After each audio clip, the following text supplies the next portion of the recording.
What's up? What's up, poor man?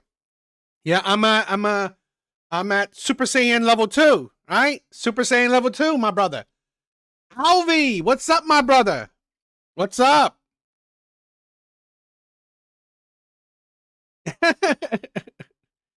No, it's Vegeta all the way, my brothers. Vegeta all the way. Alvi, I missed you, my brother. I hope you're doing well, right? Probably staying busy on that grind. I love it. You're probably on that grind. I love it, my brother. Hey, I guarantee you're on your grind. So all good, all good. All right, but I do miss you, my brother. You know, you're one of the OGs that's been there with me, right? That's been there, for the longest. So I appreciate you. I love you, my brother.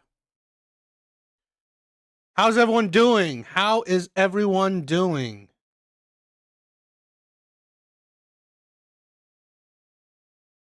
Hope everyone's doing well.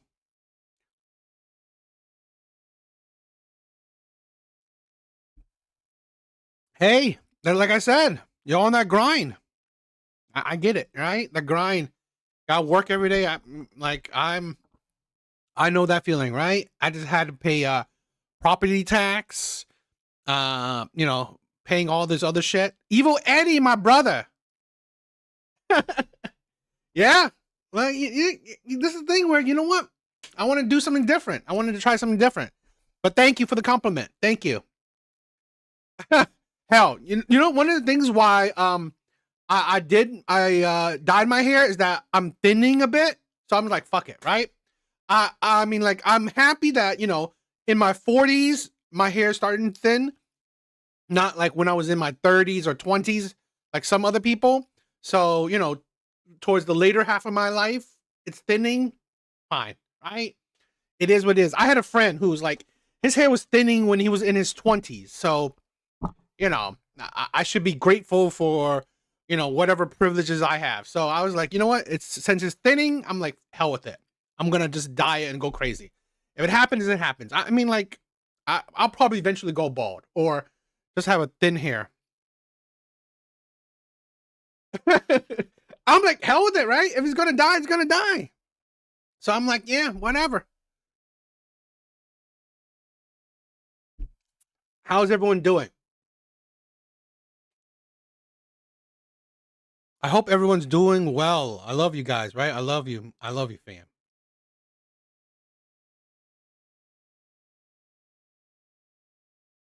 Okay, so I also want to tell this, right? If you guys stay, I mean, I know Alvi, you're busy. You're probably gonna sleep in an hour or so, hour or two, right? So I get it, but right, I'm trying to do this. Like, I want to do this from time to time. At the end of the stream, I want to show some. I want to do some stock talk, right? Talking more about stocks. I want to show you guys my portfolio and talk a bit stocks, right? I love to talk about investing, so I want to do that. I want to do a little bit more of that. So at the end of the stream, we'll talk more, some stocks, some investing, right? I hope you guys, if you have any questions, I would gladly talk about it. See, this is the thing where my dad isn't bald. Oh no, yeah, do not buy Beyond Meat. That thing is like a GameStop hype. So stay away from that. Stay away from that. Yeah, you know, uh my dad is like thinning. He's not bald, right? He's thinning. So I'm gonna assume that that's probably gonna be my result where I'm not going bald, but my hair is thinning. So that's probably the results of my life. But yeah, yes, we are going to talk about stocks at the end of the stream, right? So I want to leave like maybe about 30 minutes to talk about investing, stocks, anything, right? I want to give updates on my portfolio. I want to share you guys, right? Because again, I think investing is a big part of the journey. Big part of the journey being the best version of yourself, right? So I want to focus on that. Yeah, see it now. Yeah, you got a big bro. I mean, I don't think my forehead is that big, right? It's not that big. You guys are crazy. It ain't that big. You crazy. But again, it is thinning, right? So I do, you know, I do understand it. But whatever, right? I don't care. That is why, right? Got to up your money. Up your money. Here's the thing, right? I mean, there's a lot of ways to be an accomplished man in this world. One of those ways is up your money. Up your money. All right. Let's do it. Let's watch some let's check out some videos. Let's check out some videos.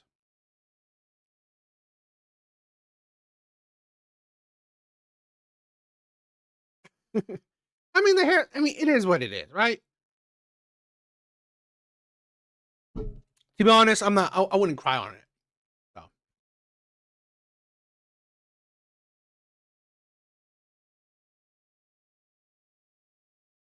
All right.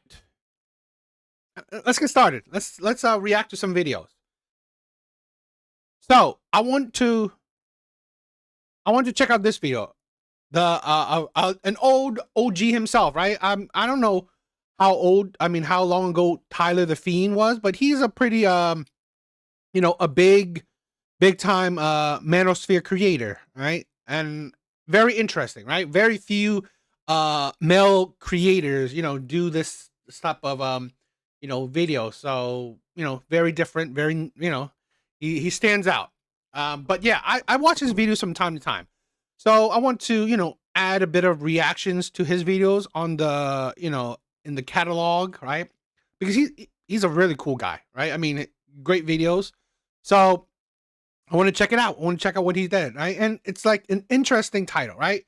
Women tries to reach out to nice guy. She rejected years ago, but it backfired. So I want to check it out. Hopefully it's good.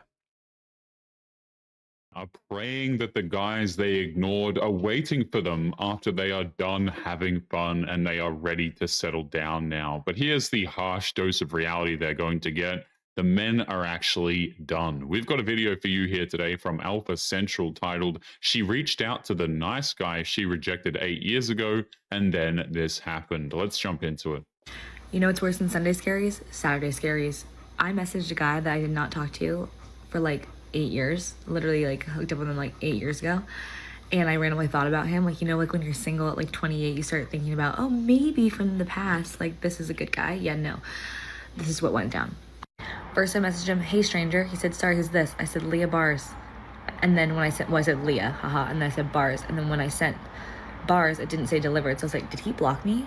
So then I did this. I went to his Venmo and I sent him $1 and I said, did you block me? This guy blocked her. Wow. I love that. I love that. This is what I said, right? Men need some self-respect. If she didn't want you 8 years ago, she don't deserve you, you know, now. Okay? She don't deserve you when at her desperate. Do not be what women will settle for. Do not be what women are desperate, you know, desperate to picking. Yeah, I mean, yeah, Tyler the Fiend is I believe I would call him an OG, right? I've seen his videos like years ago. So big bars. What's up, my brother?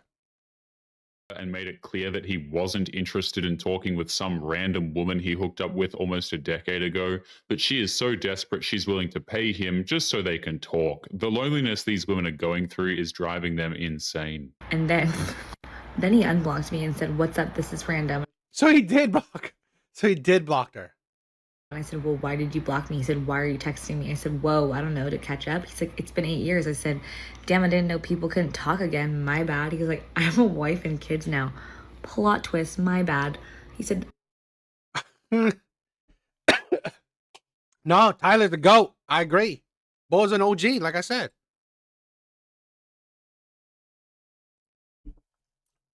Seriously, the desperateness. think you're a weirdo. I said, right back at ya. And then the conversation just ended, and honestly woke up mortified. Simply mortified. So please stitch this with any other stories that you have that are similar or worse than this, so it makes me feel better about Evo Eddie. Alvi, my brother. I love you. my decisions. Thank you. The second she finds out that he's not interested in talking, she gets defensive and tries to make it sound like he's the bad guy, even though he's clearly done nothing wrong. You're amazing. And this is the thing with women. And we're going to see this, right? This is why I've said this before, where I think a lot, copium, right? Exactly. This is the thing where I'm loving this, okay? Where a lot of men just need to sit back and relax, right? Take care of yourself. Focus on yourself, because here's the thing. We are going to see it. We are going to see it. Women will crumble. In my honest opinion, women are going to crumble. Because here's the thing. Men can survive. Men can survive. Men can deal with that, right? Men have always been taking care of themselves. Men have always dealt with working, with the hustle, the struggle. Men have always been dealing with it. Women, they are starting to feel it. I'm seeing more and more women complaining about working, complaining about taking care of, bills, taking care of life, having to take care of the kids all by themselves. So we are seeing this. We are seeing the results of feminism. I believe in about 5, maybe 10 years, women are going to crumble. Okay. They won't be able to withstand the loneliness, withstand the, the world that they changed. They're crashing out. Exactly. I have a question. What are your pronouns? Your pronouns? Pronouns? Yeah, what are they? Like he, him, like what is it? I thought it's your mine. Oh, sorry. I'm yours? Yeah. Are you sure? I mean, you are now. I'm too old for you. I like older guys. First, they told us never to approach them. Then they freaked out when we stopped approaching them. Now they're trying to approach, and I agree. It is already starting, right? It is already starting. We're seeing it more and more. And I want to show some videos of it later on, right? Some TikToks of women just like, they have to deal with it, right? They don't see that they are the ones to pretty much start the ball rolling. So they will, the pronoun is stupid, right? But her doing, what is it? Pickup lines. only do it so that they can make content. It makes you wonder what kind of crap they're going to try and pull next. You got to get a guy's number on cam. We'll mic you up. Okay. You better snap though. I'm wearing the pink right here coming up towards me. Hi. Can I get your number? Hi. Just answer the damn question. Not right now. Thank you. No. What? Hold on.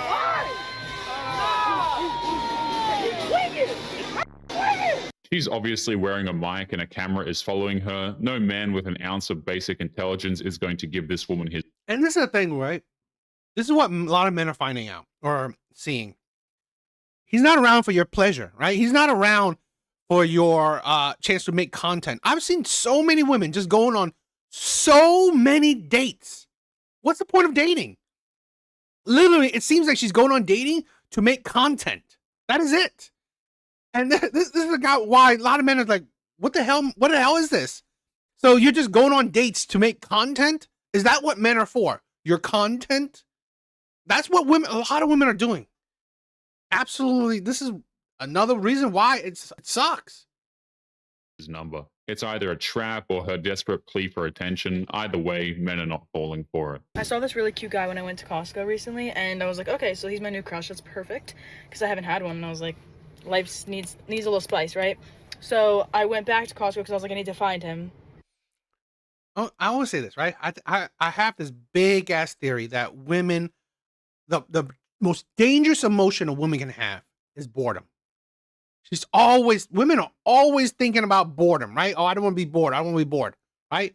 Always need a little spice. Bitch, be content. Be content with life. But the problem is women are not content. And that is a big issue in my opinion. Women are not content with life. Women are constantly bored. Women constantly want more. And we're seeing the results of it, right? The high divorce rates, why women are the majority ones are divorcing. It is that right there, right? Women are constantly bored. They're easily bored. Always want spice. You know, because I need to make myself known so that he realizes, oh my gosh, look at this one. I need to have her number immediately. And I went back and he wasn't there. Okay. And I was like, that's kind of rude. He's playing hard to get, but like, it's cool because two can play at that game. So now I'm going back. Okay. I'm waiting in the car right now. But we're gonna go in there and we're gonna make ourselves known. Hopefully he's gonna be there. I don't think he's gonna be there because he wasn't there last time. And I was there at the same time, I think, that he was working before. Listen, it's a whole thing, right? So I'm gonna try and find him now. If the genders were reversed, this would be considered obsessive and could be considered stalking, but of course, she's a woman, so she's trying to meet her soulmate or some such nonsense. The double standards are ridiculous. Yeah, it would. Shit like that. This is the thing. That'll be stalkerish. We have created a society, right? Yeah, exactly. Stalkering. Yeah. We have created a society that it is okay for women to do male behaviors because they're a woman, right? Women can abuse men. Women can stalk men. Women can just pretty much belittle men, insult men, and it's okay. Society does not call women out on it. We're here, we're back. I'm scanning the crowd with bated breath. What am I, a poet? What was that? That was good. It's crowded here, but I'm genuinely the only person who's under the age of 75, so vibes are low. So I wanted to see him, right? Like coming in here, I was like, oh, I hope he's here, right? But then I'm in here and I got scared and I was like, oh gosh, I hope he's not here. But now that I'm in here and he's not here, I'm disappointed. Like, where are you hiding? Just another day. You see all that crazy ass fucking logic? Imagine that, right? As dating. Women make dating confusing, right? I've said this before in other videos and probably will say it again, right? Oh, I want emotionally intelligent men, but you know what? I don't want men to share so much feelings. I don't want men to be so emotional, right? Sassy men. I don't want men, you know, emotionally intelligent, right? Is a man that also wants to be treated well, okay? A man that also wants to be cared about. But oh, God forbid men want that. Sassy. It's all over the place. You want masculine men, but you want your version of emotional intelligence. I believe masculine men are intelligent, or men are emotionally intelligent, because in my opinion, one of the tenets of emotional intelligence is being able to control your emotions. Okay? Not just be all over with your emotions. Day in the life of an eligible bachelorette. Why is it so hard to orchestrate a meet cute? This is main character syndrome at its finest, guys. For those of you who don't know, a meet cute is when two people meet in a romantic comedy. She's living her life praying for impossible movie moments, and the delusion has completely warped her mind. You know, the movie Serendipity, that's how I feel right now. Minus the whole part of like where we actually met, because we haven't even met yet. I'm so disappointed right now. I'm so sad. I could cry. Where are you? Honestly, how hard is it for an eligible bachelorette to find a mate? I mean, this is ridiculous. It shouldn't be difficult at all. Men and women have been getting together for thousands of years, but modern women made it clear that they would rather destroy themselves than get with average guys, and it's left them completely broken and on the brink of madness. Exactly. That's also the insanity. That she's thinking that, oh, let my life be like a movie. Are you crazy? Women are babies. Easy. What's up, my brother? Easy. What's up? That's the thing where women are ridiculous. They are. I'm so sick of men. Tell me why I'm literally sitting in the driver's seat of my car. Adam's sitting in the passenger seat, and a man comes up to him because his window's down, and he goes, yo, nice car, man. Gives him a fist bump. Completely ignores me. I'm sitting in the driver's seat. I'm driving the car. Every time we go to the gas station and he pumps my gas, some guy will come up to him and be like, oh, nice car, man. He'll be like, oh, thanks, that's my fiance's. And they'll be like, ha, oh yeah, a woman. Monster, what's up? The female crash out is ahead of schedule. This is a thing where, you know what? I'm overestimating, right? But I do think that we will be seeing the female crash out, right? We were seeing the septum theory, exactly. We will be seeing the feminism results that women will be crashing out because dating will be impossible for them because they made it impossible. That's hilarious. He'll proceed to ask him questions about the car and he'll rattle off something he learned 5 seconds ago from me. PSA, mother, if a woman is driving a car, chances are it's hers. Or it's the handsome fellows in the passenger seat. It's not. She's so bitter and resentful that she not only hates men for not magically knowing the car is hers, but she also has to needlessly shame her fiance by mocking him for sharing knowledge he learned about the car. This type of woman is incapable of being happy or even pleasant.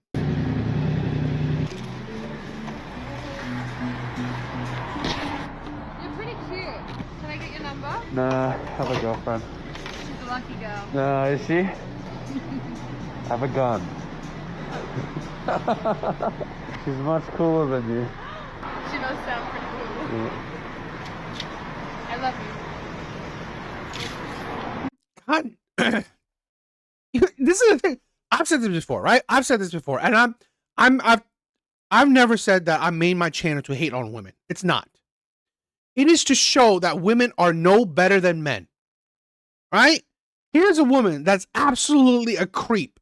She's being a creep. You just met this man. You said you love him. You just heard this man said he has a girlfriend, and you're still staying around trying to get with this man. You are a creep, right? But oh, that's fine, right? We don't call creepy women out because it's okay. And that's the thing. I've said this before. It doesn't matter if you're born a man or a woman, okay? It's who you are. So if you're a creepy person, you're a creepy person. Being creepy doesn't automatically mean that you're a man. No. It's just these are the people who have such poor principles, morality, standards, whatever. Poor personality. She's a creep. I like rocks because I'm manly. I'm in trouble. In a good way.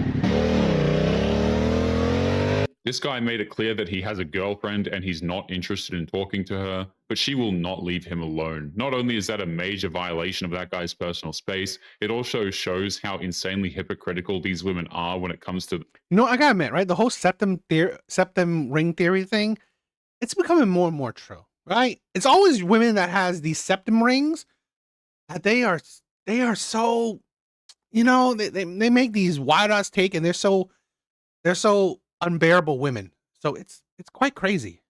The men that they want. Excuse me. Can I just ask for some directions?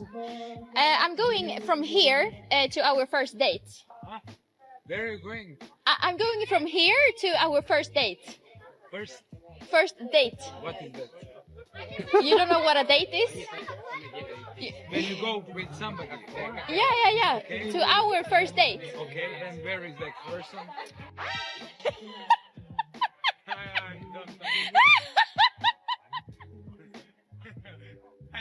don't understand you, sorry. These women Google the worst pickup lines. And I find it weird, right, with women, where, you know, women say they hate cocky men. Yet a lot of women are cocky. They're egotistical, and narcissistic. A lot of women say they hate pickup lines, yet they are the ones who would use pickup lines. It's like, that was cringy. Imaginable, and then record themselves getting rejected by men for pity. It makes you wonder what she'd do if a guy actually accepted, even though that would never happen in today's reality. Can someone explain to me why handsome men, handsome guys, literally never looking at me, while ugly, old, horrible looking men always look at me like I'm a meat? We have a epidemic of average ass women that are so egotistical. Handsome men, I'm sorry, you are average at best. Omni, what's up, my brother? You are average at best. I find this like really absolutely ridiculous with a lot of these women who think that they are so amazing. And this is the problem, right? Men have contributed to it because so many men would hit on this woman, right? So many men would want this woman. And the problem with this woman thinks, oh, so many men want me, so I must be top tier. So because I'm top tier, I only want top tier men. Are you kidding me? Do top tier men want you? They don't. Even what you're saying, you're showing that top tier men don't want you. Okay? You're showing that handsome men don't want you. So really, it's such a crazy correlation. Just because men want you, that don't mean that you qualify for better looking men. You're literally attracting your level. That's the thing. You are attracting your level. So many women are egotistical in such a weird ass way. You're not attracting handsome men. So what does that say? You don't qualify for them. You don't qualify for them. You qualify for the men you are attracting. And it's just, this is my thing, right? Fine. If you don't like these men, you don't like these men. I find it just so egotistical to call women. I see so many women say, oh, these ugly men are coming after me. How dare they? You are average at best. And I'm being kind. Average at best. To call men ugly is just absolutely ridiculous. Because here's the thing. Most people, men and women, are average, neither ugly or hyper attractive, right? So they don't fall on the far spectrum, right? Ugly is a far spectrum. Like hyper attractive is a far spectrum. You are average, right? You're neither ugly nor hyper attractive. Yet so many average ass women are calling men at their level ugly. It's absolutely heinous in my opinion. You know what I mean? Like, that's the way how I look. I mean, I don't look. Seriously, you show your body. Look at your face. Your face is average at best. Your body means what? It's something men will have sex with. Your body looks average as well. I don't understand what's wrong with me. Why handsome guys never looking at me? Why are they ugly?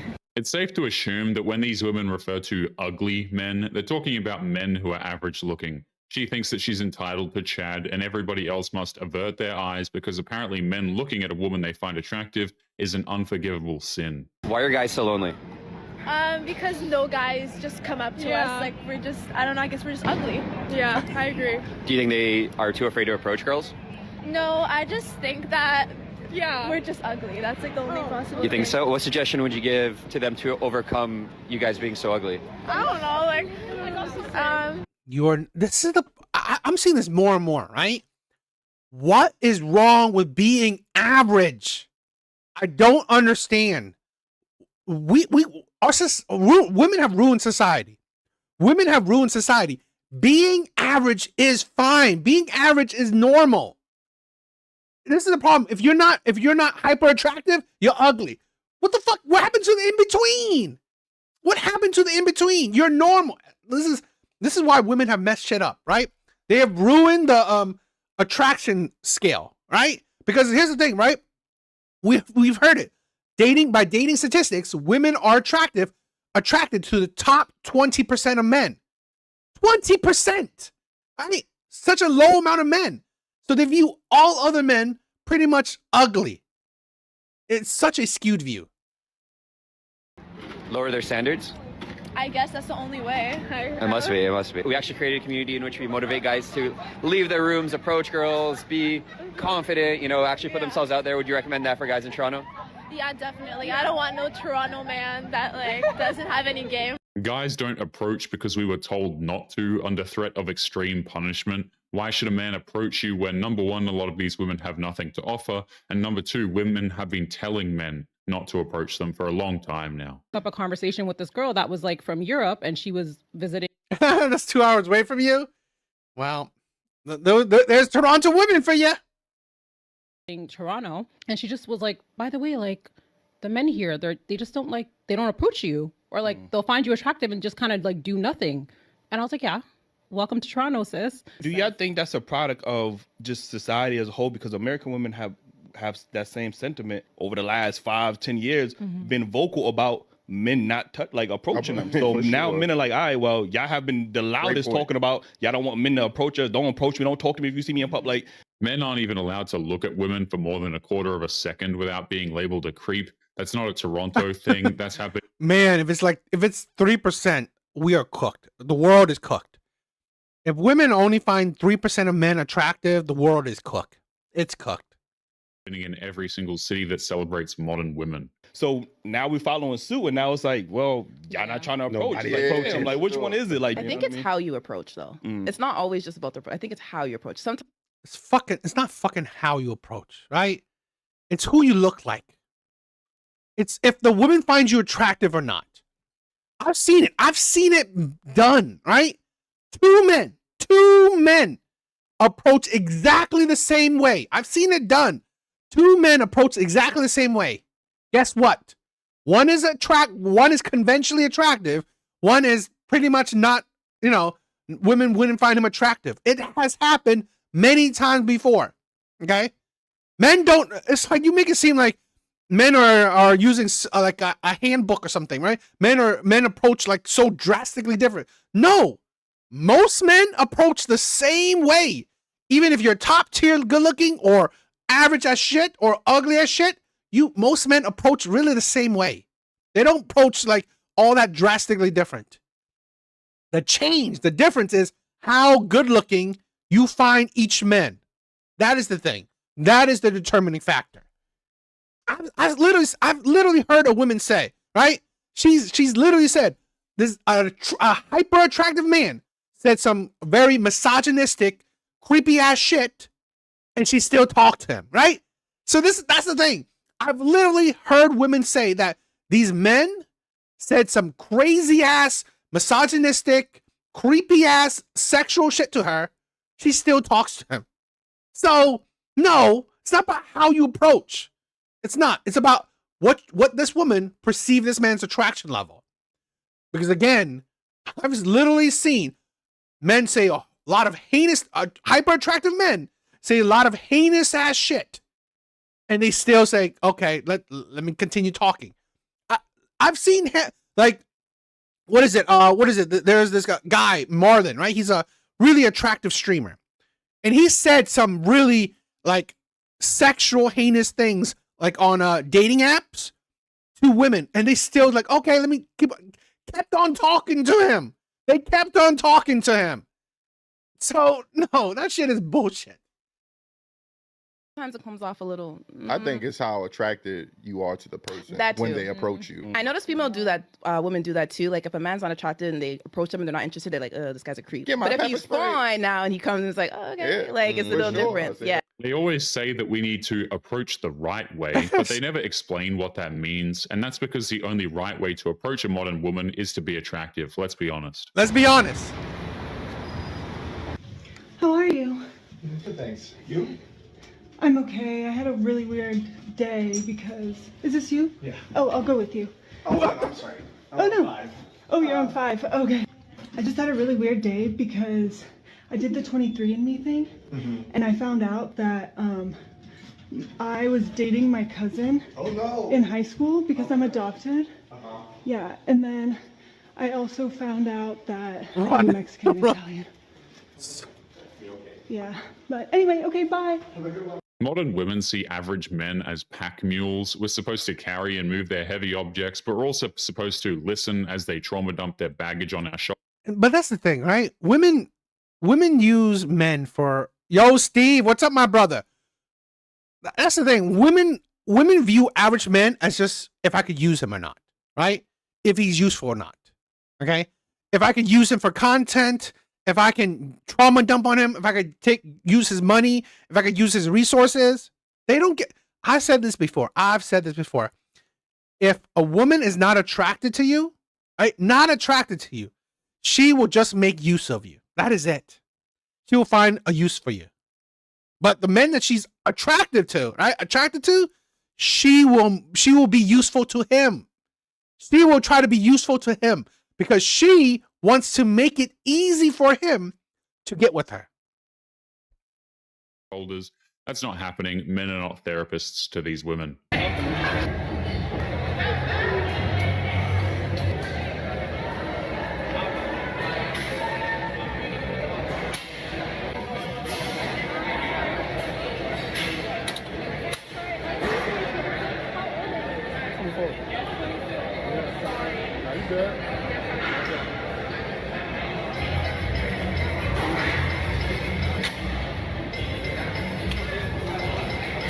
She touched that man without his consent while he was mid-set. That's a violation of that man's personal space, and she did it anyway because she thought that he was cute. The rules these women set for us are absurd, so they break them all the time. Where are you guys meeting these cute men? Because we go out to the bars every weekend, and we only see cute guys in the run clubs, at bagel shops, like at the grocery store. I'm not gonna talk to you at the grocery store. The bar is the best place. Literally. And they don't go out. No, because they have an issue with it, and I don't know Why? And you said who perpetuates, who started hookup, who started hookup culture? Who started it? Women. Right? You want to go to the bar? What the fuck do you think is happening at the bars? That shit is to get drunk and fucked. That's it. Like, average as place, grocery stores, bagel, what all the things she said. Literally, those are places where you're not in a setting, right? Where there's drinks involved. You are trying to get to know somebody. But no, you want to get to know someone at the club, in the bars. This is a thing where you want to, right, continue hookup culture. I said this before. Women are the ones who create hookup culture. Women are. Because you don't want to meet nice guys at nice places. No, you want to meet nice guys at fucking places where it's about a hookup. It's about to have sex. Yes, it's like bars are for, we all know it. Bars are for like the lower shit. Because they say, they're not worthy. The girls there are low value. Well, you're never going to find anyone then. Can y'all please start going on? Because, like, you're not, I know you guys aren't going to approach us at the grocery store or at the frickin' run club. So, like. No, because you're sober. Why would I talk to you if I It's haven't also like 6 in the morning. God. Like, be so.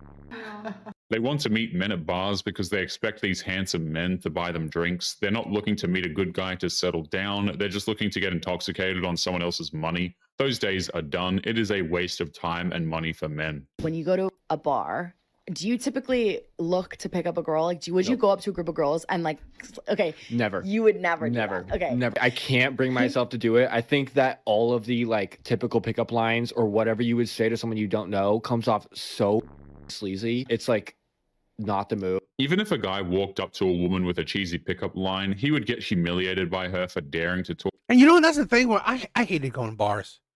I really did, right? I don't know about you guys, but I've gone to bars where, okay, you go up to a girl, buy her a drink, right? You go up to a girl, buy her a drink. Get her, she gets the drink. She walks away from you. I'm like, seriously? What the fuck is buying her a drink for then? That literally has happened to me before. I'm like, fuck that shit. No, I'm good, right? What the hell is I'm spending? I mean, no, this is why I was like, it's not worth it. It's not worth it to go. This is a thing where we got to understand. I've said this before. You doing things for her means nothing. It means nothing. If she's not attracted to you, it doesn't mean shit. That's the starting point for everything. That's the starting point for everything. If you do not meet her attraction factor, you know, her attraction standard, she doesn't even give a shit what you do. So there's no point in buying her a drink because she was never attracted to you to begin with. Talk to her, and if he doesn't approach, then he's an insecure coward who can't handle a real woman, quote unquote. It doesn't actually matter what he does. She has already decided that. I love this, right? At 60, I can tell you 95% of women want you for your wallet. Focus on your health and wealth. 100% agree. 100% agree. He's lost anyway. Get over here. Nah, bro, I'm cooling on that one. What do you say? Why? We don't fight. I can't even hear. Why? We do not fight. He's coming. I'm staying over here at a safe distance. He's saying at a safe distance. Safe distance. Brother, you are a school bus away. You gotta tell him. You're like whispering it. Brother, you are a school bus away. So he's checking Facebook Marketplace right now. Did you farming content on that? This is funny as I can quit farming if you come over here and say hi. I'm coming over, dude. For all this talk about how people need to respect boundaries, it seems to be different when women are involved. They refuse to take no for an answer. So much for respecting boundaries. She'll give you a hug. Don't give him. No. That's progress, Nick.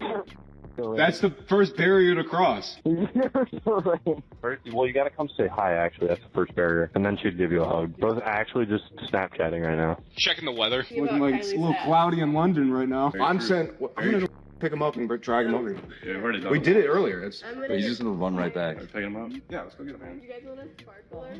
Yes. Don't let me. It's unfair that they forced that guy into that position. He didn't want to come over to talk to them, and they literally forced him to run away because they refused to leave him alone. But anyway, guys, we're going to be leaving today's episode there.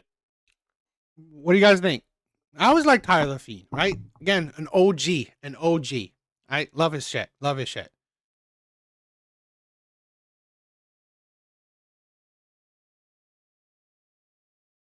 I mean, yeah, but this is the thing where there's some men that aren't as social when they're around women. It happens, right? I get it. A lot of men are shy. I know that feeling, right? I guess I get it. So not every man is so easygoing when they're around women. It happens. It happens. Okay, so I want to check this video out. I don't fully know, right? I haven't watched this video like that, so I don't really know. Maybe it's good. Maybe it's good. It is top 5 ways for men to become more attractive outside of appearance. I wanted to check this out. And like coming from a woman that septum ring, a goat tattoo on your chest. I mean, like, okay, great. Let's listen to this kind of woman. Let's listen to her. Let's see.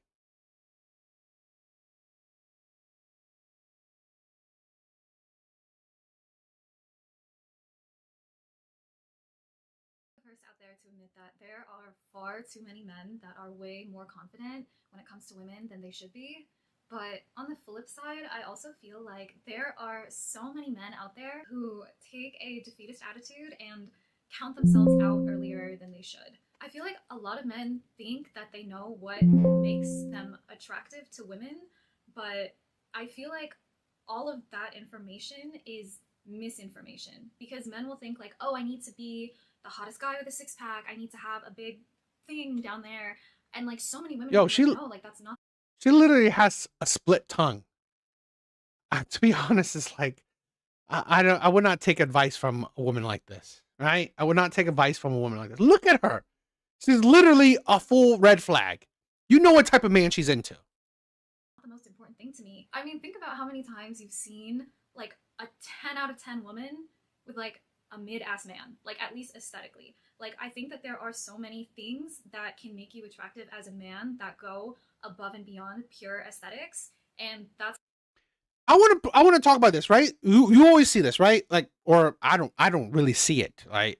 But they always say this: an attractive woman with a mid-ass man. It is true that women can be attracted to other qualities, but here's the thing, okay? Personal opinion.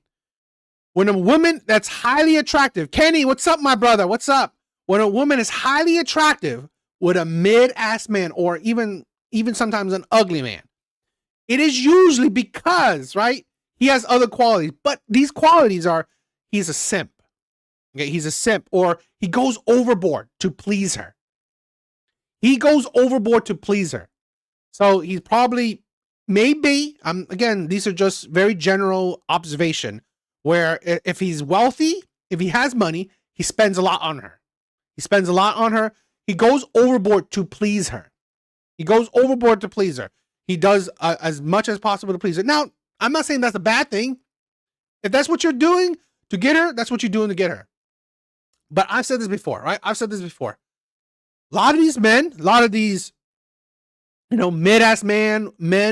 mid-ass men with like top tier women, you're not going to be able to sustain that. You're not going to be able to sustain that amount of, effort. Because a lot of men don't realize you have to keep that effort. If you're treating her like a princess, you better be treating her like a princess all her life. And a lot of men come to realize, shit, this is draining my pockets. This is draining my pockets. This is making me tired of shit. And guess what? Eventually, when you falter, she will leave you for the fucking Chad, right? She will leave you for the man she wants. She's actually attracted to. That's the shit. Because like these women are tired. Yes, I mean they're tired of dealing with the Chads, right? With the Tyrones. They get treated like shit by these men. I get it. But guess what? Now they're not attracted to you, but now they expect you to put in high amount of effort. And God forbid, right? God forbid you take your foot off that pedal, right? God forbid you take your foot off of that gas pedal. She will fucking leave you on a dime. And that's the problem a lot of these mid-ass men that goes with top tier women, right? That's the problem.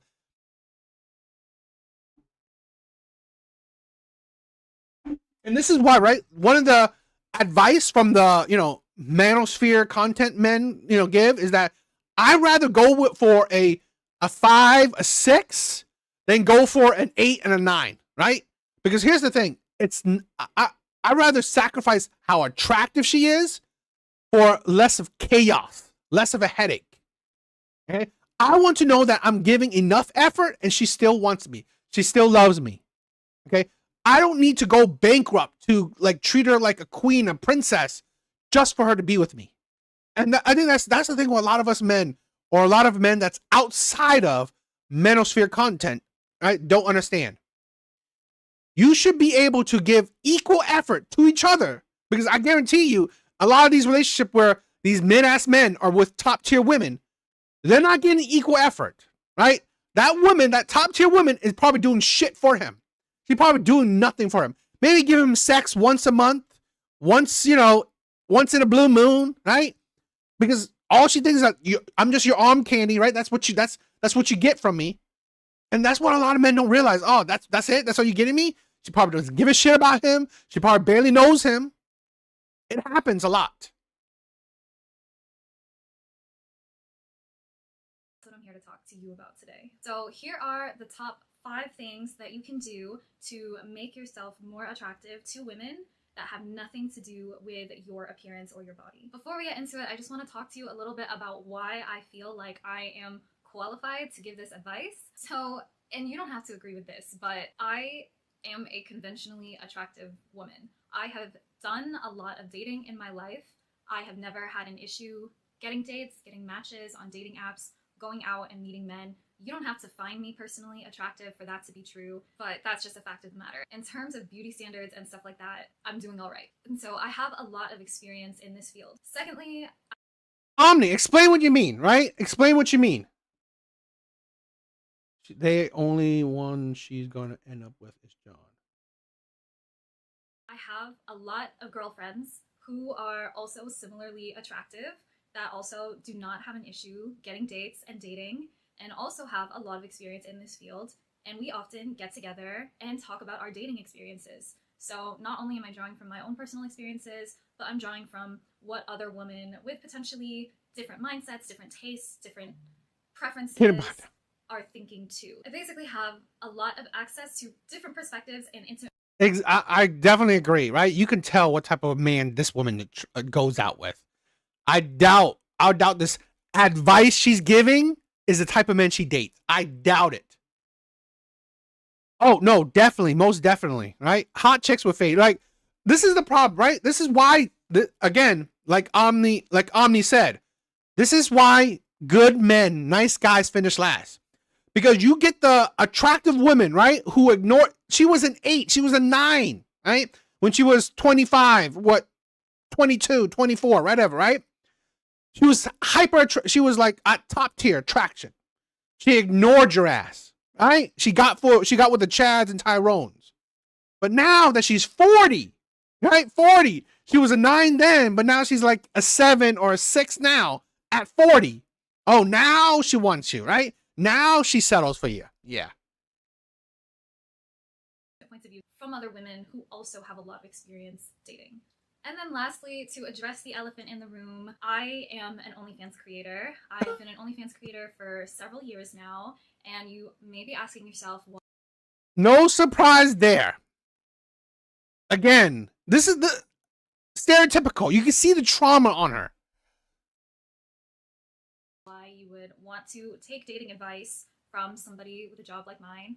I mean, honestly, you can take it or you can leave it, but you clicked into this video. Obviously, you are probably curious about it. So let me just tell you a little bit about my approach to running my OnlyFans. So for me, I don't hire chatters. I run my page entirely on my own. And when you run an OnlyFans page entirely on your own, the capacity that you are able to market to your subscribers She's a demon. diminishes, because I'm the only person doing my job. So even if I have hundreds or thousands of messages, I'm the only one who's able to go through them. So for me, it's not about making, $5 from 100 different people. It's about building a relationship with 5 people and having them each spend $20 on me. And through putting my focus on building closer relationships with my fans and my subscribers and my supporters, they talk to me more. They treat me more like a personal friend, more like a Her manager funded her sniffing habit and tattoo art. Omni, you're crazy. therapist than just a spicy content creator. So not only do I have my own insight, but I also get personal feedback about dating, life, relationships from men who treat me like their online therapist or somebody that they can talk to. And I feel like I have a very unique perspective when it comes to merging what women are thinking and what men are thinking. So again, you are free to not take this advice, but I do think I have a pretty good head on my shoulders, and just hear me out. I think You know, Big Bar said it, right? Like she cares about people. She doesn't. Here's my thing, right? I think OF creators, she's an OF creator, yep. They are literally perpetuating the downfall of men. I've said this before, right? I'm going to hold men accountable. Women and lust are men's biggest weakness. Women and lust are men's biggest weakness. So for her, she's indulging in one of men's biggest weakness. She's perpetuating. She's helped perpetuating. Now, I'm not putting onus on her. It's onus on these men that cannot fucking get out of that headspace. Okay? These men are fucking losers, in my opinion. I'm sorry. I'm gonna hold men accountable. You are a loser. A loser. Right? You are a loser if you are subscribing to a fucking woman's OF. I'm sorry. You are a loser. I mean, literally, you can get shit for free. You can get that shit for free. But no, I need a girlfriend experience. Girlfriend experience? She doesn't give a shit about you. She doesn't give a shit about you. A while ago, right? A while ago, I did a video of, there was a man who wanted to meet his OF, an OF creator, right? An OF model that he loves, right? He spent $10,000, right, to meet her. $10,000 for a photo op and a hug. A photo op and a hug. He spent $10,000 for a photo op and a hug to meet this OF creator. That is it. That's what he got. $10,000, got a hug and a photo op. Man could have spent $200 and got some sex, right? So really, that shows you how much of an idiot you are. Yes, $10K for a hug and a photo op. That woman used that $10K to take her boyfriend out on her vacation. So that fucking loser ass simp just paid for another man, right? To have fun with his girlfriend, to have fun. That's what I'm saying. These men are losers. You could have used that $10K, right? You could have used that $10K to invest, to self-improve, right? To get fucking even, I don't even like therapy, right? I don't even like therapy, but you could use it to get a mentor. Get a fucking mentor. You could have used $10K to better yourself. But no, you're such a fucking loser. You're such a fucking loser that you wanted to meet your favorite OF creator, right? You want to meet your favorite OF creator to get a fucking hug and a picture with her. You are a fucking loser, right? Literally, you could have spent $10K and get an actual fake ass girlfriend, right? Plenty of women would accept $10K from you to, be an actual girl for whatever, right? At least you could get like some body, but no, you're such a fucking desperate ass loser, right? You just want to be close to this fucking woman that doesn't give a shit about you. So no, these men are fucking losers. Yo, Artie, what's up, my brother? you will like what I have to say in this video. Okay, so without further ado, here are the top 5 ways that you can make yourself more attractive. Alvy, my brother, I'm clutching my pearls. Are you kidding me, Alvy? Brother, I'm gonna hold, bro, I'm holding you, right? I mean, my brother, I can't believe you. I mean, I don't know. As your brother, right? As your brother, I'm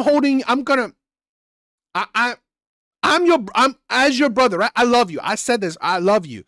I'm gonna hold you. I'm gonna hold you accountable, my brother. Cut that subscription out, right? Cut that subscription out, please. All right?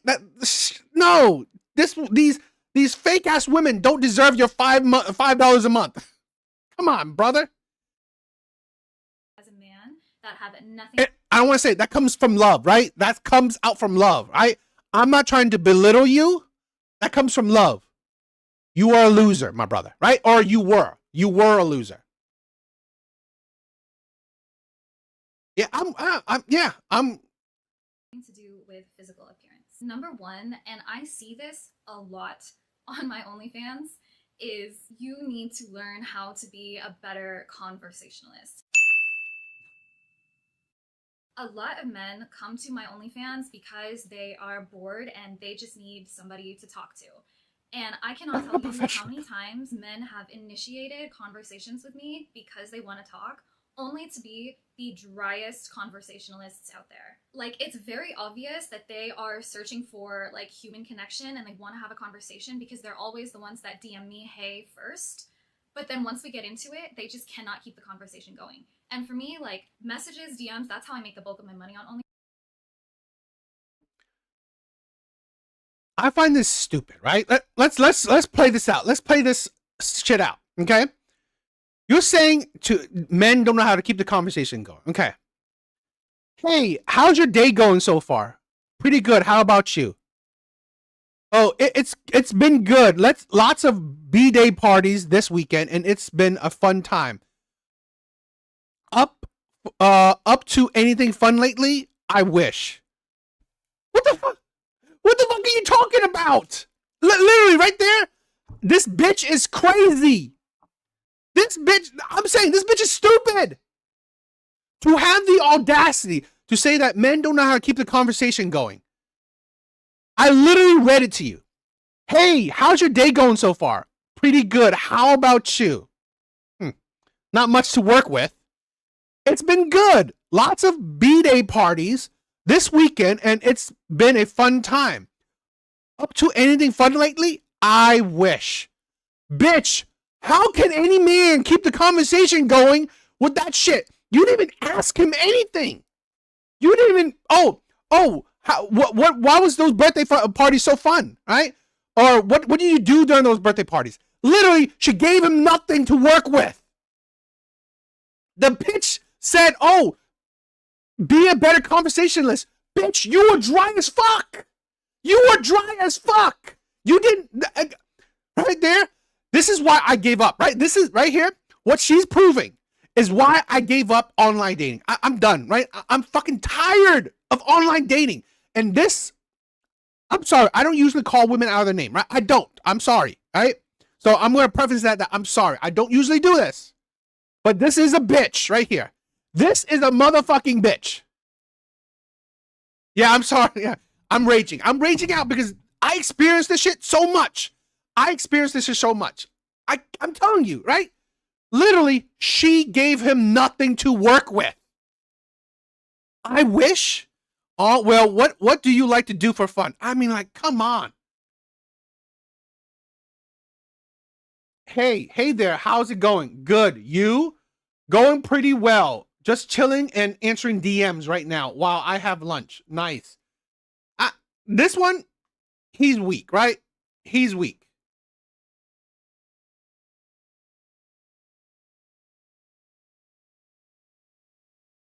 So this is the thing where we gotta do things better.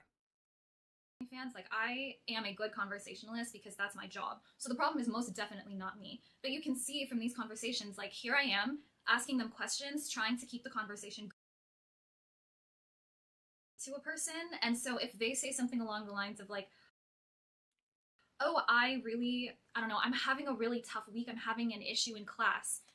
And in an attempt to relate, you'll say something along the lines of, oh yeah, my class is really hard too, I really am not loving this professor. And then you go on and on about yourself. Like, in an attempt to relate. Oh wait, then maybe okay. Then you know what? I stand corrected. I'm sorry.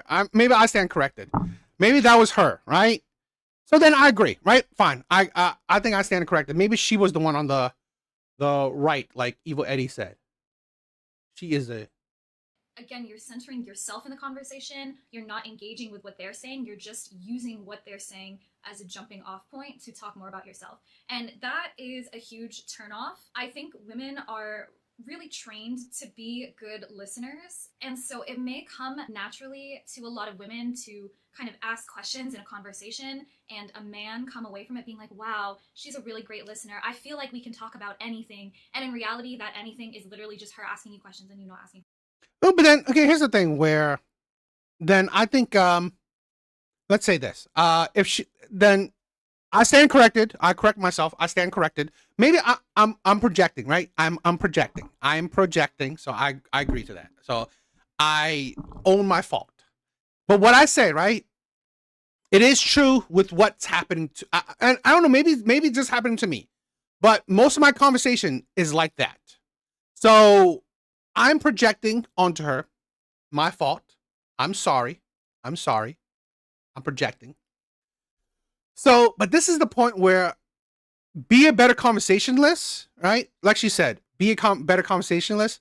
This is the problem where, yeah, I mean, again, it's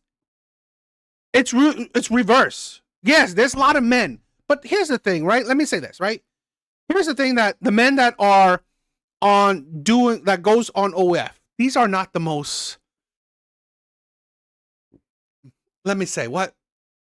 The men that are going, and this is why her pool of men are pretty much bottom of the barrel men. I'm sorry, right? I'm sorry. Maybe not Alvy, right? Maybe not Alvy, but a lot of the men that she's dealing with are bottom of the barrel men.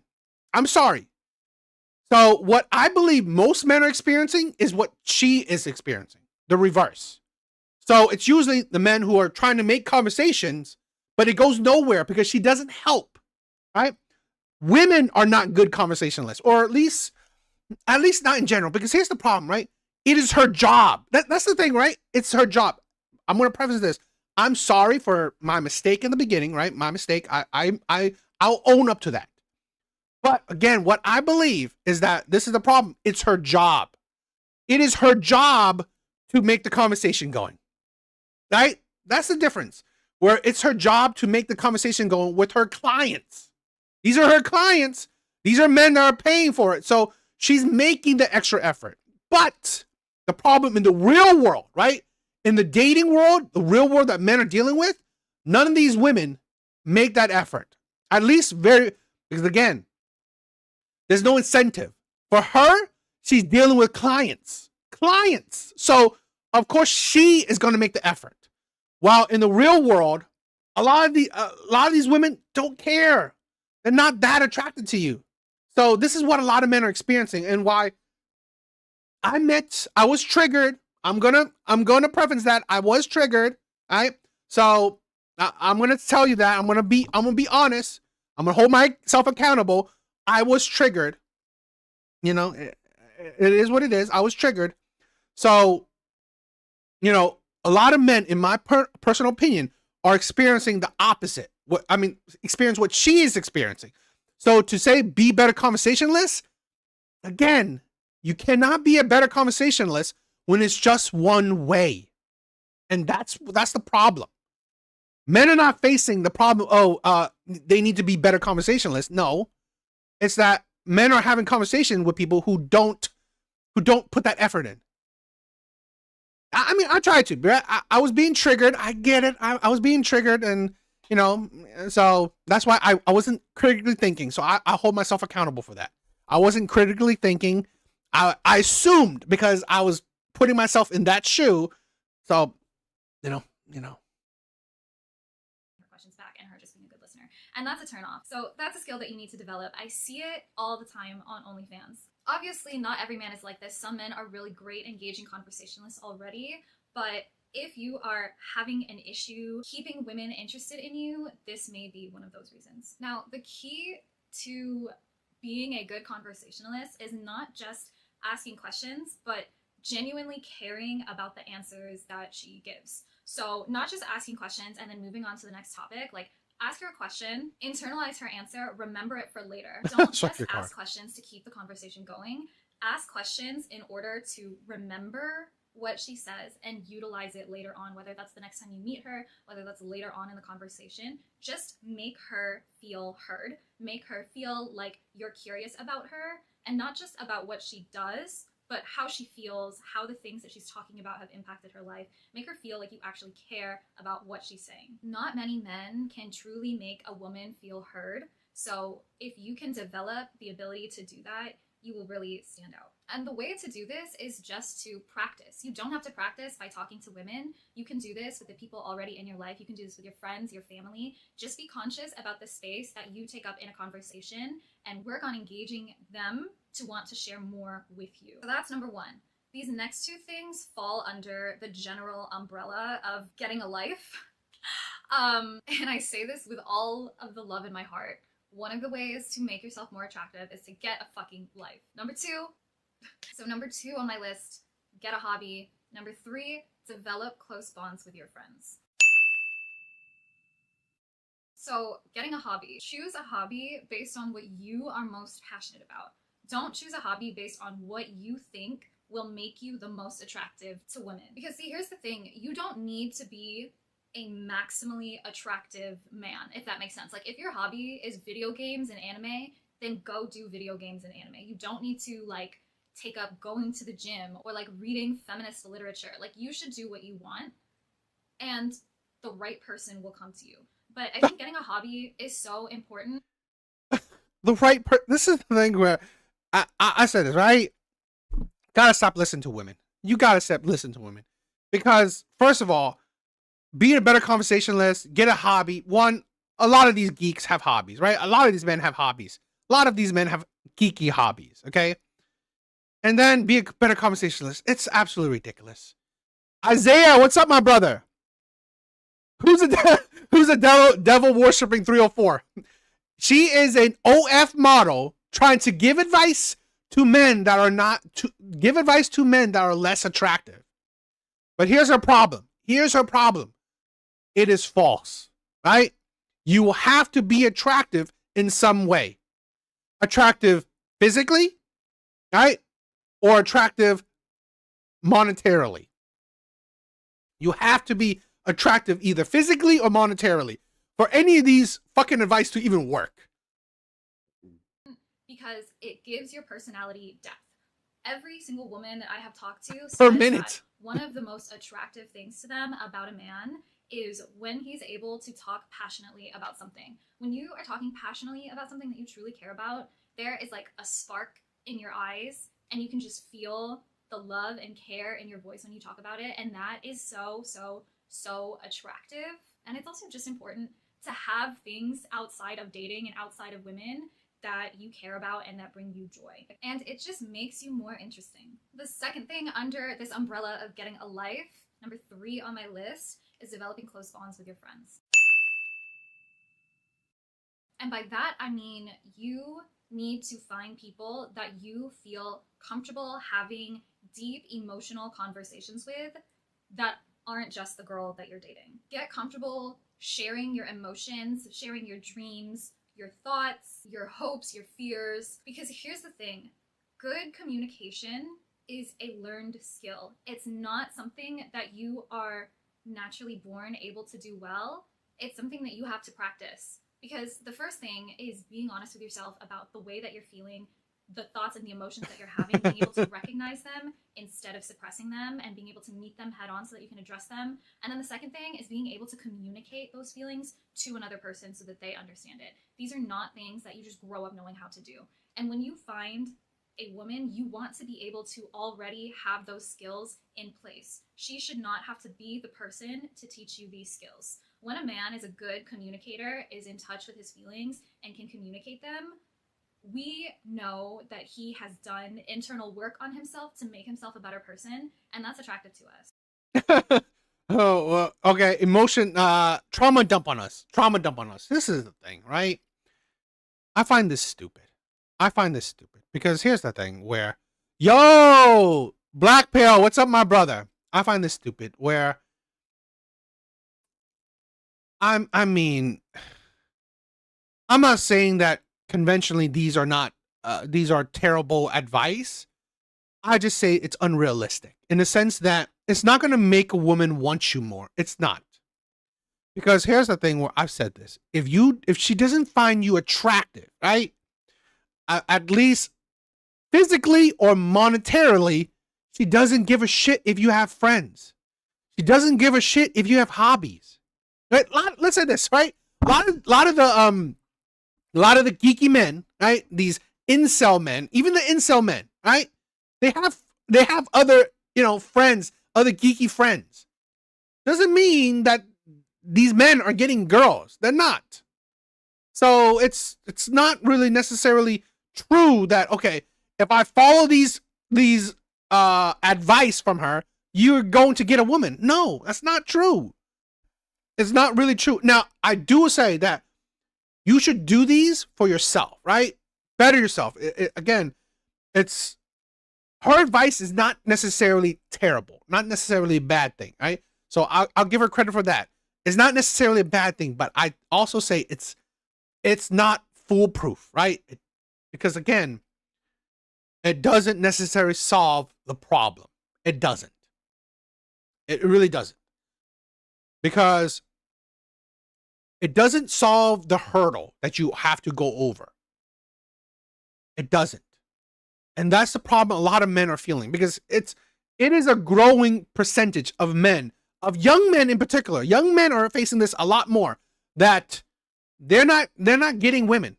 They're not able to get a girl, right? So a lot of these young men are experiencing this. And the second reason that you want to develop close bonds with your friends is because, and this goes back to the whole umbrella of getting a life, like your romantic partner should not be your therapist. Your romantic partner should not be the only person that you feel like you can have a close conversation with. So having a support network that includes platonic friends that you feel you can truly connect with will not only give you the practice that you need to show potential mates and partners that you can be a good communicator, but it also alleviates a lot of potential emotional labor that would otherwise be dumped on your partner. And women can clock this, especially nowadays with the rhetoric going on about the emotional labor that women do. Like, it will be very obvious to women when you have done the internal work necessary to make yourself a good partner. I feel I'm gonna eventually make a video about this emotional labor thing, right? That women constantly talk about. In my opinion, right? Men don't trauma dump on women. Men do not trauma dump on women, right? Most men are stoic. Most men don't share their feelings with women. So emotional labor, men are not expecting it from women. Men are not putting it out on women. So, to be honest, that is, it's like men are not trauma dumping on women. They're not. So, I also think it's ridiculous. And to find it kind of insane that women are the ones to try to pull out emotions from men. I feel like it's really not Exactly. appreciated enough how important it is to be your own person before you go out into like the dating world. Because here's the thing, and I'm speaking from personal experience here, dating a man whose entire life centers around you is exhausting. I feel like especially nowadays, TikToks catered to women who are in the dating pool like to say things like, oh, if he wanted to, he would. Like, I like my men obsessed with me. Like, he should be obsessed with you, blah, blah, blah. And like, I think on one hand, it is very easy to digest this watered down content. And there is like a grain of truth in it, in that I feel like oftentimes you see men stray too far in the other direction where they don't give their partner or their date the amount of, prioritization and time and attention that they deserve. But on the other hand, if you give her too much, if you put yourself on a pedestal, if you don't have any hobbies and you don't have any friends, and then you meet somebody and you only do things together and she's the only person that you feel like you can have a deep conversation with, like, that will get very exhausting for her. It is, and this is where I'm speaking from personal experience, like, I dated a man once who was so obsessed with me, where my friends became his friends. He did not have any friends that were not already my friends first. We did everything together. I traveled a lot, and when we were away, he was so depressed. He didn't know what to do with himself, and it was exhausting for me. I felt suffocated. I felt like this man is nothing without me. He won't let himself be anything without me. And not only was that exhausting and suffocating for me, but it also made me less attracted to him, because I was like, what do I even like this man for? Like, I want to like somebody for who they are as a person, and not just the fact that they will drop anything and everything to do whatever I want and center their entire lives around me. You know, like, I want to be loved and to be appreciated and to be enjoyed because I am one of the best things in your life, not because I'm the only thing in your life. And this, I don't think this is going to hit for every single person. Like, I think this is one of those things. Here's the thing where I find it women, I find it hard, or this is maybe what would I say, the delusion a lot of times with women. It is hard because women want the sweet spot, right? Women constantly want the sweet spot. I want him not too detached, but I want him not too obsessed. I mean, like, that's the problem, right? Women want, I've said this before, the problem that women want perfection, right? Women want perfection. You can't be too attached to me, but you can't be too obsessed with me, right? I mean, you can't be too detached from me. You can't be too obsessed with me. Women constantly want that sweet spot. And it's like, you can't always have it your way. It's not, life is not that easy. And this is why a lot of women are finding it hard, where women want the most rare ass man. She wants the most rare ass man out there, which is honestly why women are constantly having trouble in the dating market. They're constantly having trouble in the dating market. Okay. And here's the thing, right? Even when they find that type of man who's not too obsessed with you, not too detached from you, they probably find other reasons why she doesn't want him. It happens so much. I've said this before. Whatever man a woman wants, whatever he wants, right? Even if she wants that sweet spot kind of man, she can find him. But the problem is, she'll probably find other red flags in him, right? He's not attractive enough.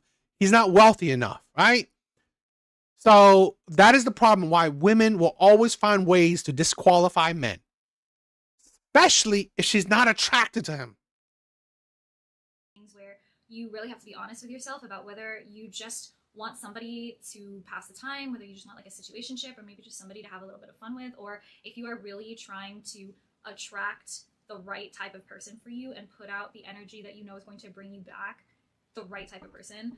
And I think this is one of those things where if you are looking for a genuine connection to somebody that is not going to be codependent, that's not going to be toxic, this is one of those things that I really, really think that you need to prioritize. Alrighty, number 4, and you guys are not going to like me for this one, but it is the truth and I am going to say it.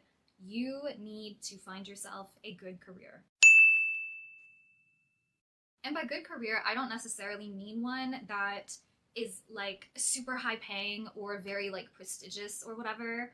I mean good career in the sense that it is something that can consistently pay the bills for you and then some, like you have money to go out and do fun recreational things, and also something that you feel like you can talk about without sounding like you hate your job. Because here are 2 truths that you probably will not want to hear. Number 1 is that most women do find it attractive when men have a little bit of extra money to spend on them, whether that is surprising them with flowers or taking them out on a date to a restaurant that they've been wanting to try, or buying her a cute little gift because you were out shopping and you saw something that reminded you of her. Having enough disposable income. It still ends out with money. It still ends out with money. You are an OF creator. You have money. This is, I said, literally this woman proves it right. I've said this before, why women's money means nothing, right? Women making money means nothing because at the end of the day, she still expects you to pay. At the end of the day, she still expects you to pay. That is it. It still turns into money. To where you don't make your partner feel like you're struggling is attractive. It is. And the second thing that is true is that hating your job is not attractive to a lot of women because it makes us feel like you don't have your life together. There's nothing wrong with having a job that you know is not going to be permanent and you're only in it for the paycheck at this stage in your life. But to also hate that job, it can come off as like, you know, you're grown, you've had so many years of your life to... Yeah, I mean, like Isaiah, you said it, right? No surprise, she circles back to it. Because here's the thing where I've said this before, okay? I think all men need to learn 3 things. 3 things, okay? Saving, budgeting, investing. Saving, budgeting, and investing, okay? Now, it doesn't necessarily mean what kind of job. In my honest opinion, if you can learn these 3 things properly, it doesn't necessarily matter, right? But it depends on your age, right? It depends on your age, right? Okay, if you, like, let's say work at McDonald's at 21, right? 21, you're young. Work at McDonald's or work at something, Amazon warehouse, whatever. But if you learn these 3 things, right? Even if you work at Amazon warehouse at 21, you'll still be able to gain financial freedom, in my opinion, right? In my opinion, you can still be able to gain financial freedom if you learn the 3 things: saving, budgeting, and investing. 3 tenets. You could even hate your fucking job, right? You could even hate your job. I've said this before. My yearly earnings is little bit over 40K. 40K a year. That's fucking nothing, right? 40K a year is nothing. And even with that, with that small amount, I have gained over 6 figures of net worth. 6 figures of net worth. It is because you have to learn these tenets. You have to be able to sacrifice. You have to be able to be disciplined. Right? That is the thing. So, no, I mean, if you love your job, great. But if you don't, it doesn't matter. It's just a funnel, right, of money. But you need to learn the 3 things. Get your shit together to find something that you don't hate that can pay the bills. And if you're not at that point, at least to a certain subgroup of women, that is not negligible. Oh, definitely. Like, that's the thing, right? During the time where I'm gaining that 6-figure net worth, I stopped dating, right? I've stopped dating. I've stopped spending. I mean, one of the things, right? One of the things is spending money on women has been a detriment. You couldn't save, right? You couldn't save. You couldn't, but that's the thing. So be frugal. Don't spend money on women that, cares about your money. It can come off as like, I did not try hard enough with this. I don't have my shit together at this grown age. And giving off the implication that you don't have your shit together at this grown age, it can be... I also find it funny. An OF model, right? That is making money off of these losers, telling these losers to find a good job. You are literally, right? Literally making money by just selling your body. The most bottom of the barrel trait a woman can do, right? So I find it hilarious that's what she's telling people to find a good career. You are an OF model, making money off of these losers, right? I find it absolutely hilarious. Turn off. I think personally, it's more important to have a job that can pay the bills and give you a little bit of extra spending money than it is to actually like your job. But you do need to have the ability to talk about your job in a mature way. Even if it's like, yeah, like I bartend, the hours are kind of crazy, but I get to meet new people and it pays the bills. Like, as long as you can say something about your job that's not like, ugh, I have to go into the bar again and deal with all of these rude customers and I hate it. Like, it's not a good look for you. Basically what I'm saying is get yourself a job that pays you enough to live a life that you are happy with. If you don't have that, that can be a turn off. The final way that you can make yourself more attractive as a man that has nothing to do with appearance, number 5 on my list, probably one of the most important because I feel like it brings everything together, is stop reeking of desperation. I don't know how else to explain this, but pretty women, baddies, women that are used to being pursued by men will get it. There's a certain vibe that a man gives off when he is desperate to find somebody, when it's really clear that he really, really, really wants you, or he really, really wants to find that sort of romantic connection. There's just like an aura of desperation around the way that he acts, talks, interacts with people that is just a huge, huge turnoff. And most of the time, it is never anything overt that betrays his desperation. It's more so like a subtle thing that you as a man probably can't even control or aren't even aware of. But it's there and we can sense it and we hate it. Instead, the vibe that you want to give is, I'm interested in you, but I'm not going to be torn up. That's true. Every dude she talks to is desperate, right? Every dude she's talked to is desperate. This is a thing where I find it a bit, now, I've said this before, right? What she's saying is not necessarily off, right? What she's saying is not necessarily off. But what she's saying doesn't really work, right? It doesn't really work in the sense that it's not going to make her attracted to you, right? Let's say hypothetically, a mid-ass man, do all the shit she said, right? Do all of the shit she says. That's not going to help you with her. That's not going to help you get this woman, or get women that maybe looks like her, or get women that are baddies and shit like that. And in my opinion, men shouldn't, personal opinion, right?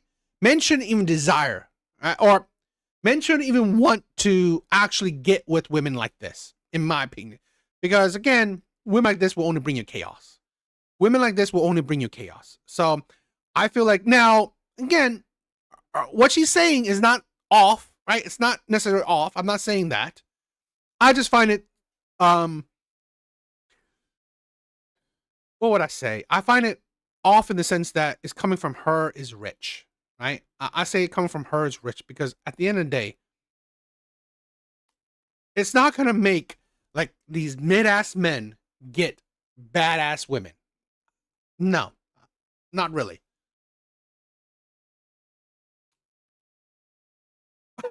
It definitely would, affect her clients to make them, I guess, better to talk to. If you don't feel the same way about me. So how do you make sure that you're giving off that vibe and not a desperate vibe? Unfortunately, there is no way really to fake it. I think that, because why do I say this, right? Because this is the problem. There are men out there, good-looking men, with no job at all, and they get women, right? That's the thing where let's play this list, right? We play this list, and I've seen, and women have proven it, right? I have a catalog of videos, hundreds of videos. We have men that, barely say shit to women, still get women, right? Because they're good looking. We have men that really don't have much hobbies, still get women because they're good looking. We have men that, honestly, don't really have close bonds with other men, but still get women. We have men that don't even have a job, still get women because they're good looking. We have men that, wants sex very badly, but still get women because they're good looking. So at the end of the day, in my honest opinion, now these are not terrible advice. I'm not saying they're terrible advice. I'm saying that if you cannot get over the hurdle, right? The hurdle that she's attracted to you, either in financially or physically, right? If she's not attracted to you financially or physically, even if you have these traits, it won't help. Okay? It won't help. At least not for top tier women, right? So really, these traits won't help. Now, maybe if you want to get a woman that's,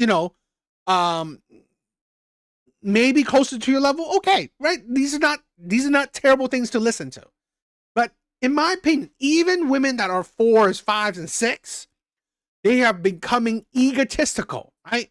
A lot. I've said this before. We have an epidemic of average ass women that think that they themselves are 8s, 9s, and 10s.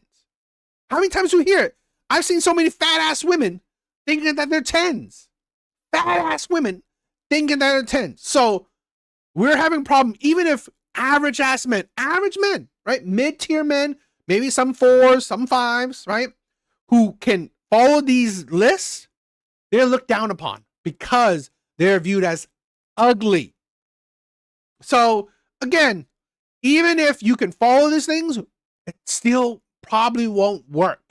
It'll still be hard because 1, you're not going to get top tier women. 2, even the average ass women think that they are baddies themselves. I've seen it so many times. Average ass women thinking that they're baddies. So they're average. They're, nothing special, but they have the attitudes of baddies. Right? They have the attitudes of top tier women. So you don't even get a chance with these average ass women. Okay? Especially if they don't find you physically or monetarily attractive. The only surefire way to not reek of desperation is to do everything that I just told you. Numbers 1 through 4. Oh, exactly. Yo, like Alvi said, bums get more cheeks than me. Exactly. And I'm not trying to be black pill or anything. Because yes, you can get a woman. You can get women, but it's just harder. Okay? Women have made the dating scene so much harder. And that's the problem. Okay? Women have made dating so much harder. You have to be damn near fucking perfect to date average ass women. That is insane to me. You have to be damn near perfect to date average ass women. That is fucking mind-boggling. Right? On my list. Fill your life with hobbies that you enjoy. Find friends that you feel safe enough to be close to. Get yourself a job that can give you a life that you're happy with. Be a good conversationalist. Be good at connecting with people. Basically, build a full and happy life that does not include a romantic partner. And once you can show yourself this to the point where you experience it and feel it and believe it deep down in your heart, any air of desperation that you could potentially give off when interacting with a date or another woman or somebody that you're interested in, that will be gone. And not only will you not reek of desperation, which is a huge turnoff, but you will come to her with a full life, something to offer, something that you can add to her life. It's not just about, oh, I would treat you so well. I gotta admit, that goat tattoo is fucking ugly, right? I swear to God, that goat tattoo is fucking ugly. It really is.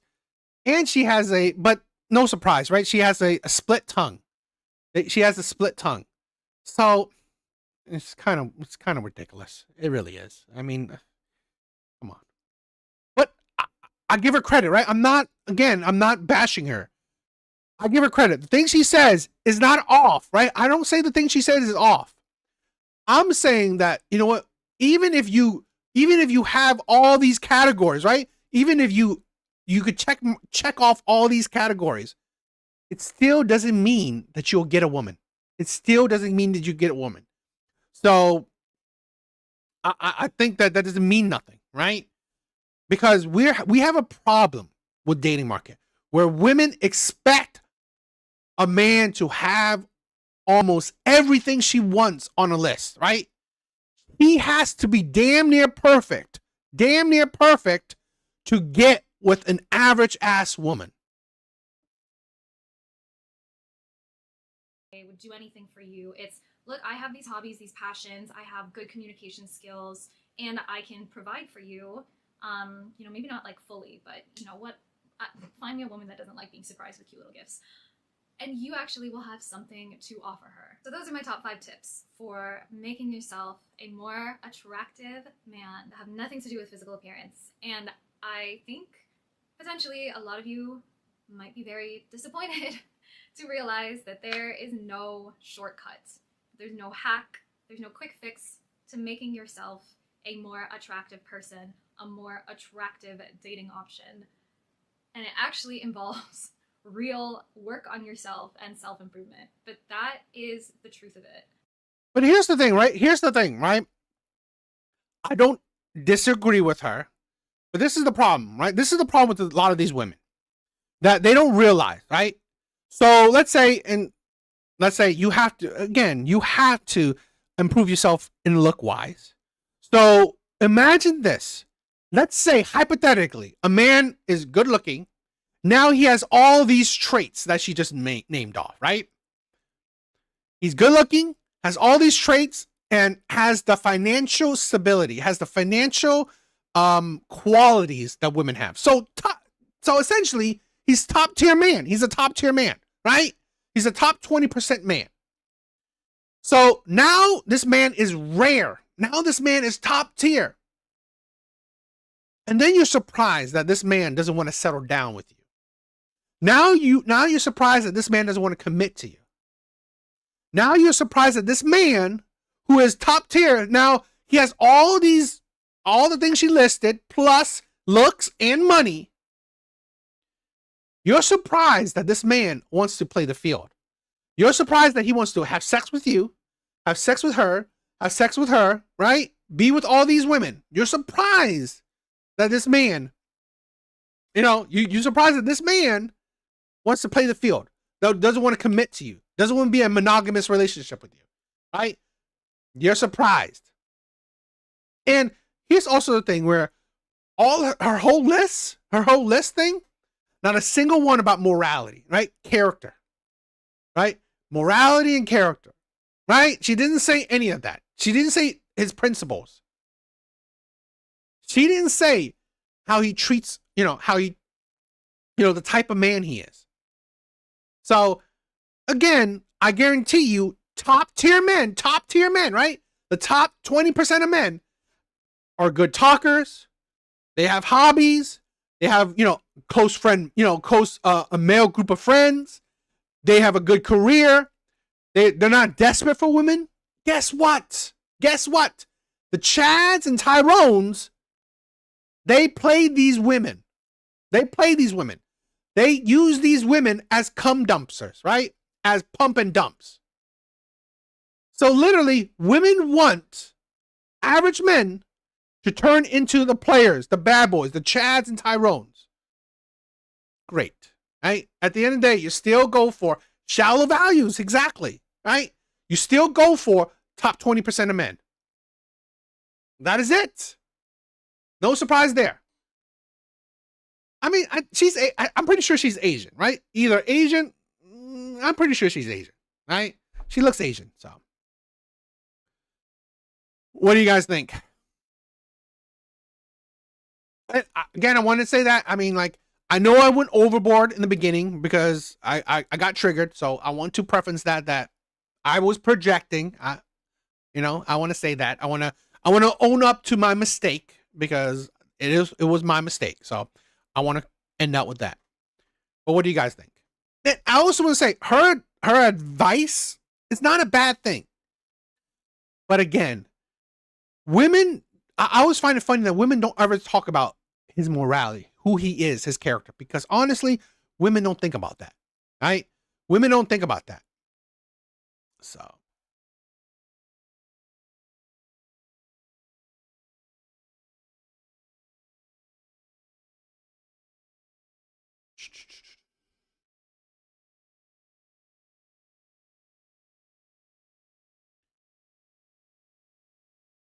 All right. Sism, what's up, my brother? What's up, guys? So I said this early on. I said this earlier before.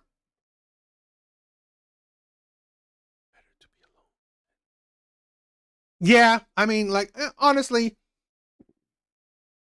hold on to your values, right? Don't deal with women that honestly have no moralities, right? They don't care about morality. You can tell that she doesn't care, right? She's an OF model, a goat tattoo on her chest, split tongue. No duh, she doesn't give a shit about morality. Yeah. Let's do some TikTok videos. Let's check some clips out. Oh, but L, why are men so afraid of rejection? Oh, but L, why are they so afraid of rejection? Blah, blah, blah. Because they have inflated egos and they have low self-esteem, girl. They're insecure. You really think that an insecure person who believes that everything that someone tells them is the truth, you really think that they would take rejection lightly? Yeah, girl, absolutely not. I see a lot of women asking people in general, like, why men can't take rejection. Oh, rejection's a natural part of life, which it is. And it's because most men under a patriarchal system are going to be insecure as hell. Think about it, right? Although the patriarchy mostly benefits men, that's why they still continue to uphold it, they still get some downsides from living in a patriarchal society. Feeling entitled to women, feeling as though they need to compete with other men, feeling as though they need to impress other men. It's all very simple once you start to think about it. Honestly, ladies, you shouldn't even be worrying about the men that don't take rejection lightly, because that's not the kind of man that you want in your life anyway. A man that cannot take rejection is a man that is insecure, has a fragile ego, and feels entitled to women's attention. Peace and love. You know what? I said it, right? I said this before. Women that says patriarchy, women that says a God-fearing man, women that says toxic masculinity, right? What else? What else triggering words? Just a whole bunch of these hot button words are fucking red flags. They're red flags. But here's the thing: I find the audacity, the entitlement that women that don't approach men have the audacity to criticize men on their insecurities, right? Their fear of rejection, scared of rejection. Yet you don't have the fucking guts to approach a man. So you have the audacity, the entitlement to insult men about fear of rejection. I find that fucking hilarious. That's the that shit right here. This is why men don't want to deal with women, right? It's the entitlement. It's the audacity. It really is to me. And then to say that the patriarch, all that other shit is like fucking, again, this is why men are tired of the feminist bullshit. Men are tired of the feminism bullshit. They are. Women like this are just disgusting, right? The reason some men hate women is actually really, really simple and uncomplicated, and I'm going to break it down for you. There are two reasons that are really interconnected about why a lot of men really dislike women. The first reason some men dislike women is that they have been conditioned their entire life to not. Can you be surprised, right? Another woman with a septum ring, and her topic is men hating women. No surprise there. Not be a girl. Don't be a pussy. Don't cry. You're a girl. You're a whatever other, homophobic / homoerotic fucking things men say to each other. And the worst thing you can do as a man, as a boy, is to act anything like a girl. And what our society equates as girlhood is crying and emotions and expression, right? It's not just the challenging, crying, crazy emotions like they like to say. It's also joy and reverence and dancing and singing and expression, right?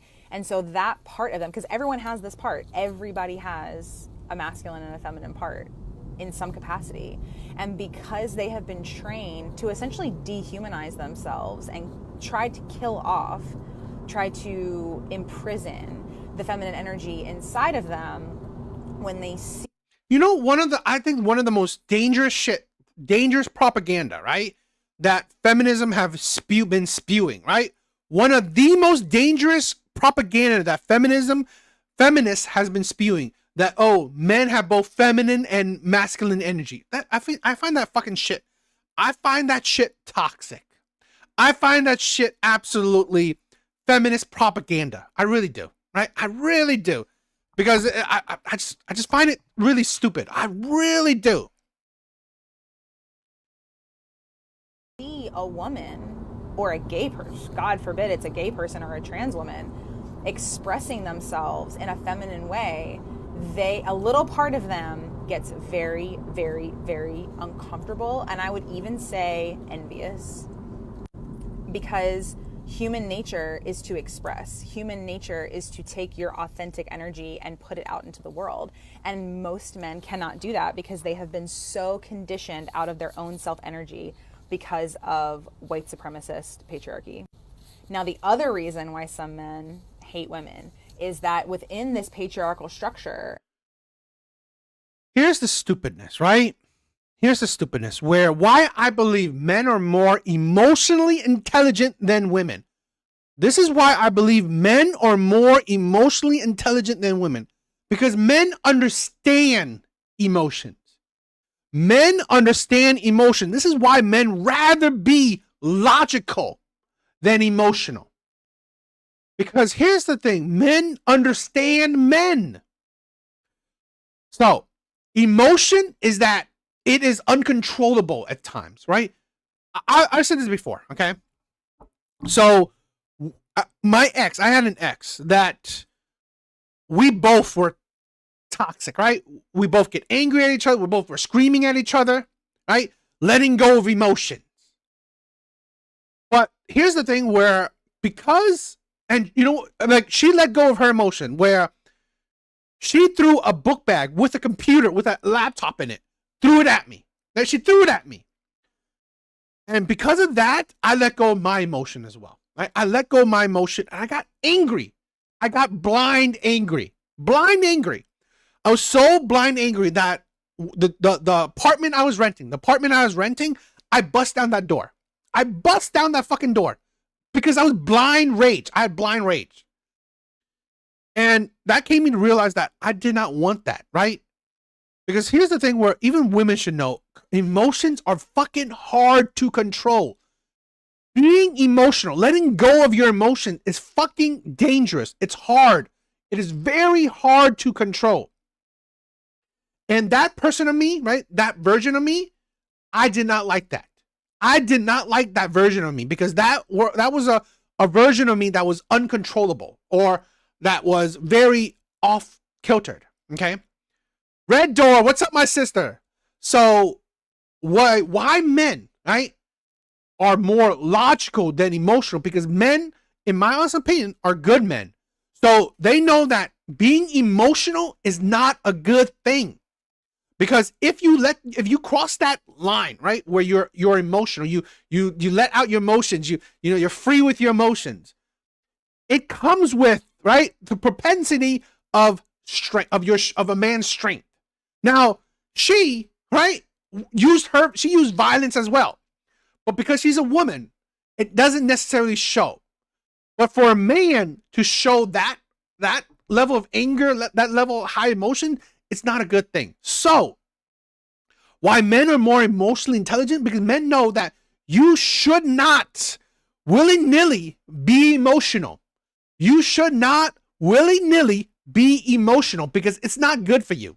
It's not good. Men rather be logical, right?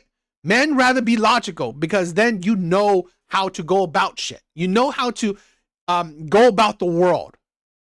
Do not be like fucking women. That's the thing. That's logical. Women are not emotionally intelligent. So they can let go of their emotions, let go of their anger, of their depression, of their sadness, right? But men know better. That's my thing where I think men are more emotionally intelligent because men know that you should not go buck wild with your emotions.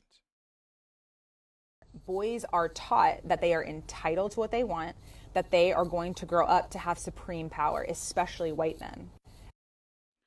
No fucking man is taught he's going to have supreme power. No man is taught he's going to have supreme power. You know, the homeless population is made up of men. The homeless population is made up of men. The self-deletion, right? Population, self-deletion deletion population is made up of men. So the people at the bottom, right? The people at the bottom of the totem pole are men. No man is taught you are going to rule the world, right? So fucking stupid. Propaganda And so shit. they're little boys and they see the world reflecting back to them. You're the boss, you're in charge, you are more important, you are superior. But then who controls that little boy's life? His mama. And so this little boy is getting so many mixed messages. I'm supposed to lead and be in charge and have all this entitlement and power. And this woman, because most fathers are not super in the picture, and when they are, they're kind of emotionally abusive or completely passive, which is sometimes another form of emotional abuse. They see this woman controlling their lives and they cannot be with it because it doesn't make sense to the. Who's teaching these young boys otherwise? Mothers are not teaching these boys, right? Mothers are not teaching these boys, right, to be leaders, right, to do their shit. And let's say this, in the household run by a woman, at school, who runs the classroom? Women. So what the fuck are you talking about? Here's a feminist spouting her own, she's projecting her stupid feminist propaganda. No one is teaching these young boys that shit, right? Who's teaching these young boys you're going to rule the world or you're going to be a leader of the family? No. Who's teaching these young boys that? She said it out her mouth. Fathers are not in the family, right? So it's at home, it's a woman. In the classroom, it's a woman. So her fucking feminist propaganda doesn't fucking make sense. The conditioning that they're under. And to compound that, under this white supremacist patriarchal culture, men have no real power. They don't really have power. They have external power. They have power over, but they don't have power within. They really lose their sense of power, and the thing that has the most power over them winds up being the fact that they want women to like them. Now, they also dress for the male gaze and do things to impress other men, but really at the end of the day, most men understand. Did you just fucking say men dress for the male gaze? What the fuck does that mean? Did you just say that men dress for the male gaze? I'm fucking wearing a t-shirt. What the hell does that mean? Are you saying that men wear tank tops or fucking bras? Men dress for the male gaze? What the fuck is that feminist propaganda? What the hell does that mean? That the thing that controls what they do, what they say, what they think is. You know, Red Door, that's probably why you watch male content, right? The desire for women to find them attractive and to want them because that is what they are basing their worth on. And it doesn't work because they are not familiar enough with feminine energy, because remember, they've repressed it in themselves, that women don't like them because they're not heart-centered and their hearts are closed off and they're not expressive and they're not honest and they're not being real. And women, the feminine, really wants truth. The feminine wants to be fucked to God. She wants. You know why this is stupid, right? This is stupid because studies have shown, right? Studies have shown that men are less aggressive, less domineering. Men are more in touch with their emotions more than ever before. So this shit is stupid, right? This deep authenticity, because with authenticity comes safety. Because if I don't know your moves or what you're really thinking under the surface of what you're saying to me, that's danger, right? It's like dark water, right? Like, it can't see through it. So there's danger. So in order to feel safe, this woman needs you to be authentic and be heart-centered. And men often cannot do it because of the way that they've been conditioned. So if you've made it this far and you're a man, congratulations, you must really be invested in this. And my advice to you is to do your work. Integrate your feminine. Where are the places that you want to express? Where are you holding yourself back from your own self-expression for fear of what people are going to think about you or say about you? Because that thing is what is holding you back in relationships and in love and from the feminine. The reason some men hate women is... I think it's stupid, right? I mean, this is the problem where I find it really problematic that women want men to be women, right? Controversial opinion, right? Controversial opinion. I've been wondering, why are so many men turning into trans women? Why? Why is it such a big thing now, right? I think it's feminism plot, right? I think it's feminism propaganda, feminism plot, where they're trying to turn men into women. I think that's the plot, right? So I think this shit is stupid, right? I think men are evolving, okay?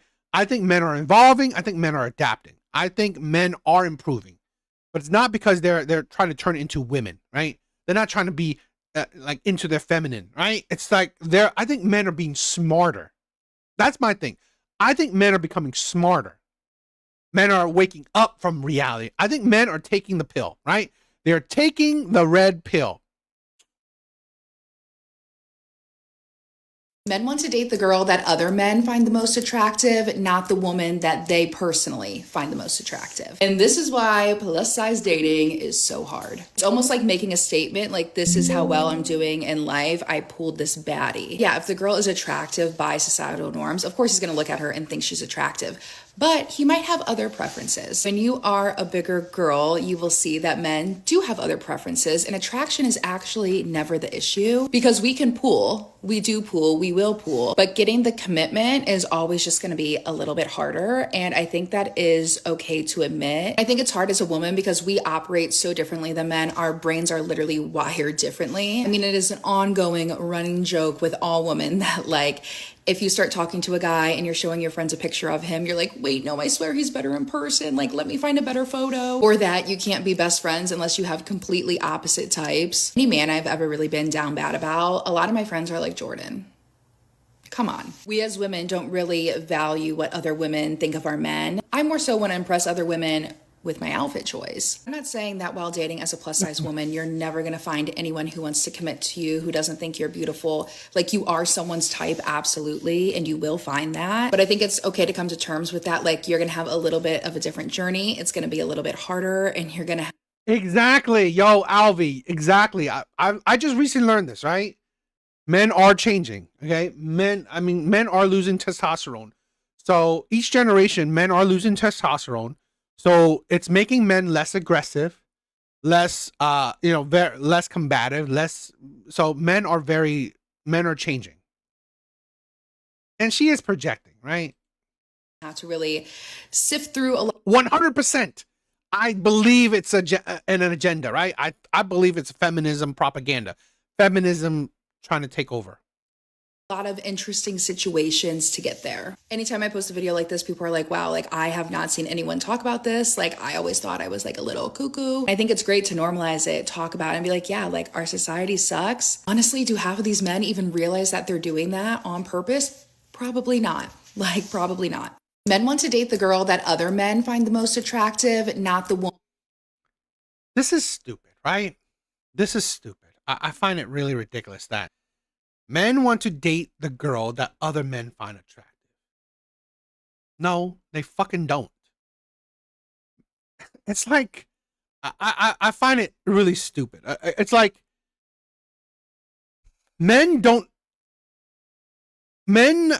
are not out here because at the end of the day, it's his prerogative. It's his, he is fine. He cares what he cares about. Because let's say this, right? If other men find this woman attractive, right? Whoever he dates. But then he doesn't like it. Now what? It means nothing. I find it like, even if the people around him find it attractive, so what? It's like, at the end of the day, I believe that a lot of women want to project. Because here's the thing, right? Are women going for men they don't find attractive, right? Are women going for men that all women don't find attractive, or majority of women don't find attractive? I don't really think so, right? So I don't really think that that's, and I do agree that we can follow the herd in the sense that, validation is the thing, but here's the insanity that it's kind of hard that by dating statistics, it has shown that most men find most women attractive. So in this scenario, it doesn't necessarily make sense because most men do find most women attractive. But the problem is she's projecting that she's a plus size woman, right? She's a plus size woman. So most men are not dating her, right?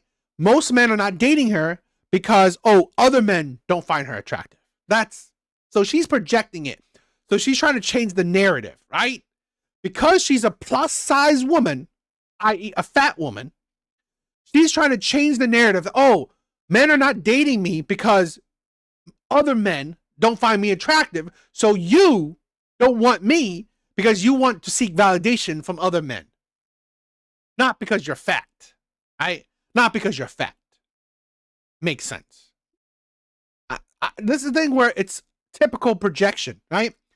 You are a plus size woman and you're blaming men for your difficulties in dating.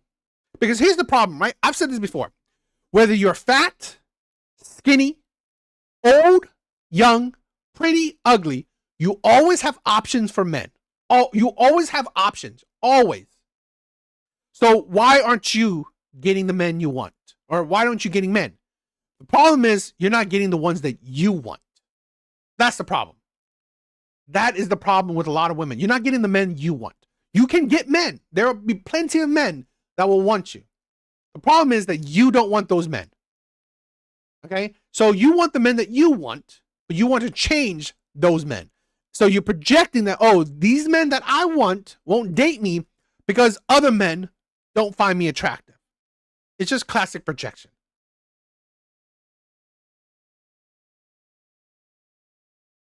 A 210. I mean, to me, honest is like, for me, I find it like any woman that's wider than me, right? Wider than me on any size, right?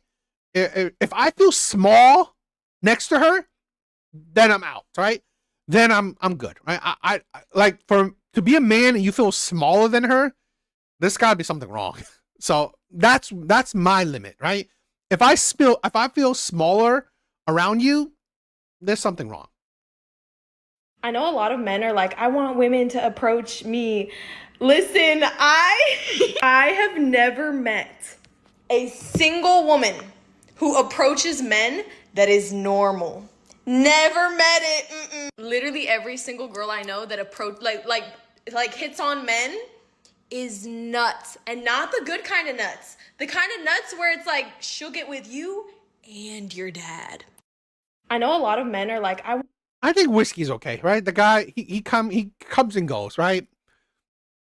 Whiskey is on and off. I mean, I hope he's okay, but he comes and goes. This is a thing where I find it funny with women. Okay, so women that approach, there's something wrong with them, right? But you want men to approach. I find this really an idiotic take. I want women to approach me. Listen, I have never met a single woman who approaches men that is normal. Never met it. Mm-mm. Literally every single girl I know that approach like hits on men is nuts, and not the good kind of nuts. The kind of nuts where it's like she'll get with you and your dad. I know a lot of. I guess, in my honest opinion, right? In my honest opinion, I always think that women should be the ones approaching. I think we need to change the dating market, because here's the problem with how it is. The men that are approaching, women don't want, right? The men that are approaching, women don't want. So now what, right? Because you're hearing this more and more. Women are saying, why aren't men approaching, right? But the ones that do approach, women don't want them. So you might as well approach the men that you want. I've supported this where I think men should stop approaching. I'm glad that less and less men are approaching. I'm glad that less and less men are approaching, because honestly, the old ways of dating, right, of courting, women have destroyed it. It's out the window. So we should completely change it up. women should be the ones approaching. Because at least then, right? At least then we know who women want. At least then we know who women want. So I'm all for it. I'm so happy that less and less men are approaching. And I think this is right. The tide will be turning where women have to approach. I think so.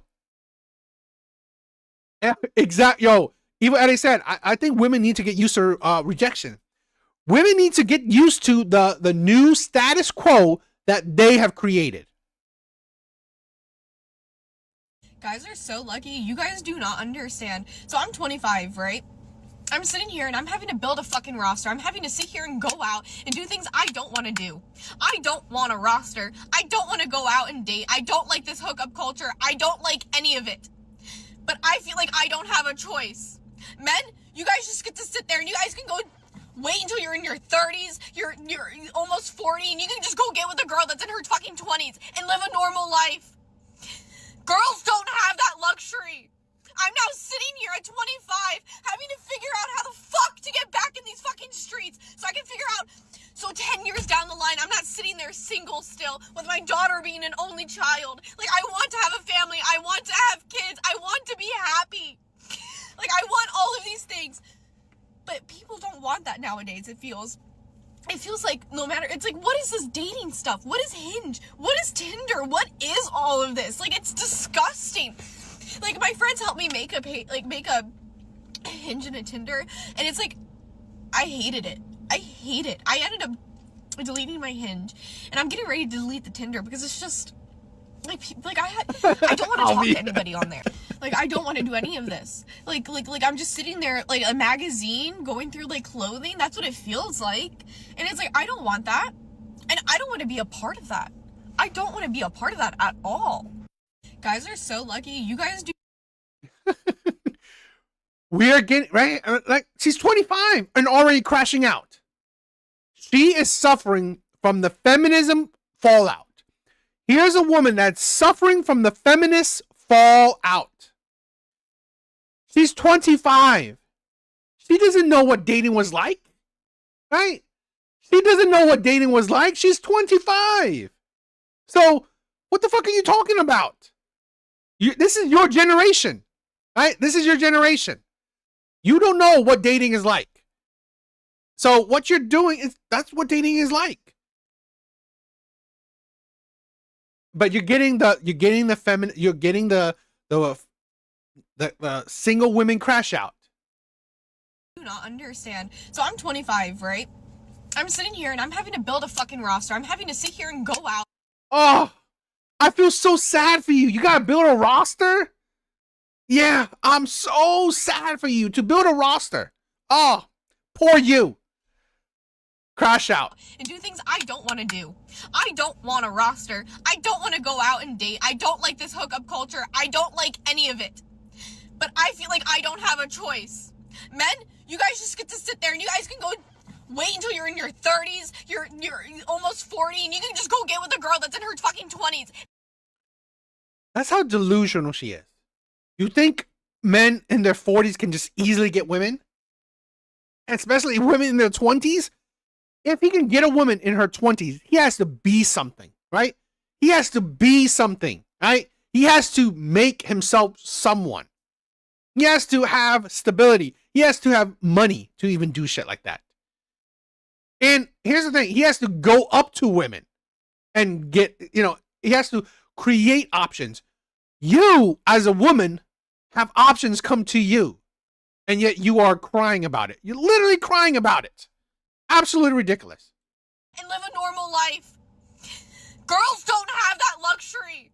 I'm now sitting here at 25 having to figure out how the fuck to get back in these fucking streets so I can figure out, so 10 years down the line, I'm not sitting there single still with my daughter being an only child. Like, I want to have a family. I want to have kids. I want to be happy. Well, guess what? Guess who you have to blame? Feminism. Guess who you had to blame? Feminism. So, I mean, this is the problem, right? Before feminism, your father, right? You go from your father's house to your husband's house. That's how it was. Okay?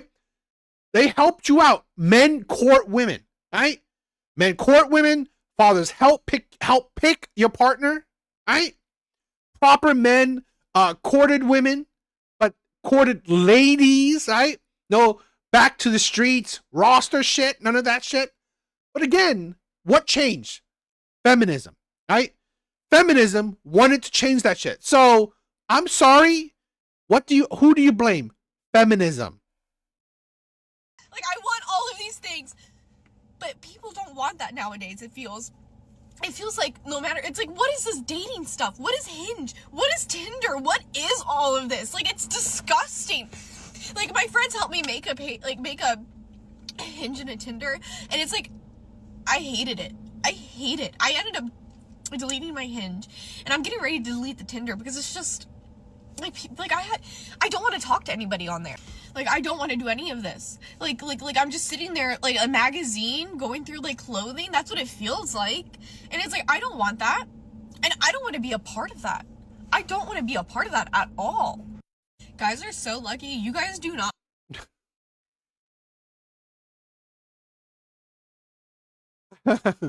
Yabba dabba do. Yeah, these women are crazy. But again, we are going to see more like this, right? We are going to see more of this, of the single women crash out. Because I'm sorry, you are suffering from feminism. The results and consequences of feminism right here. All right? We're going to see more of this.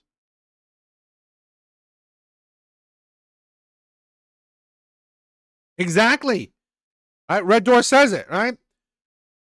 She told women years ago that feminism is poison and will destroy society and relationships. 100%.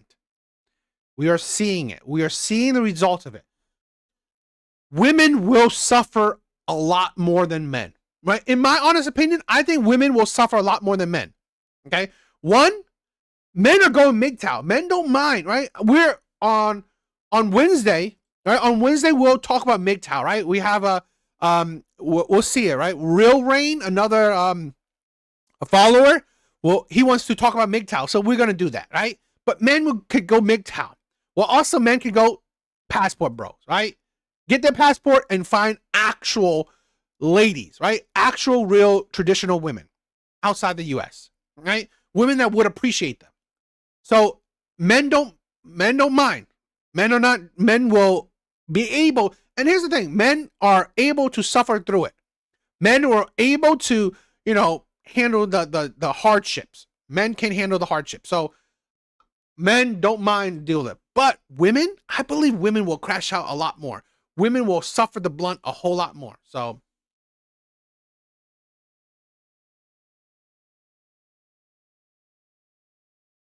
all right, we're going to do another set of TikTok videos, and then we'll end out the stream on some investment talk, right? I think that'd be fun.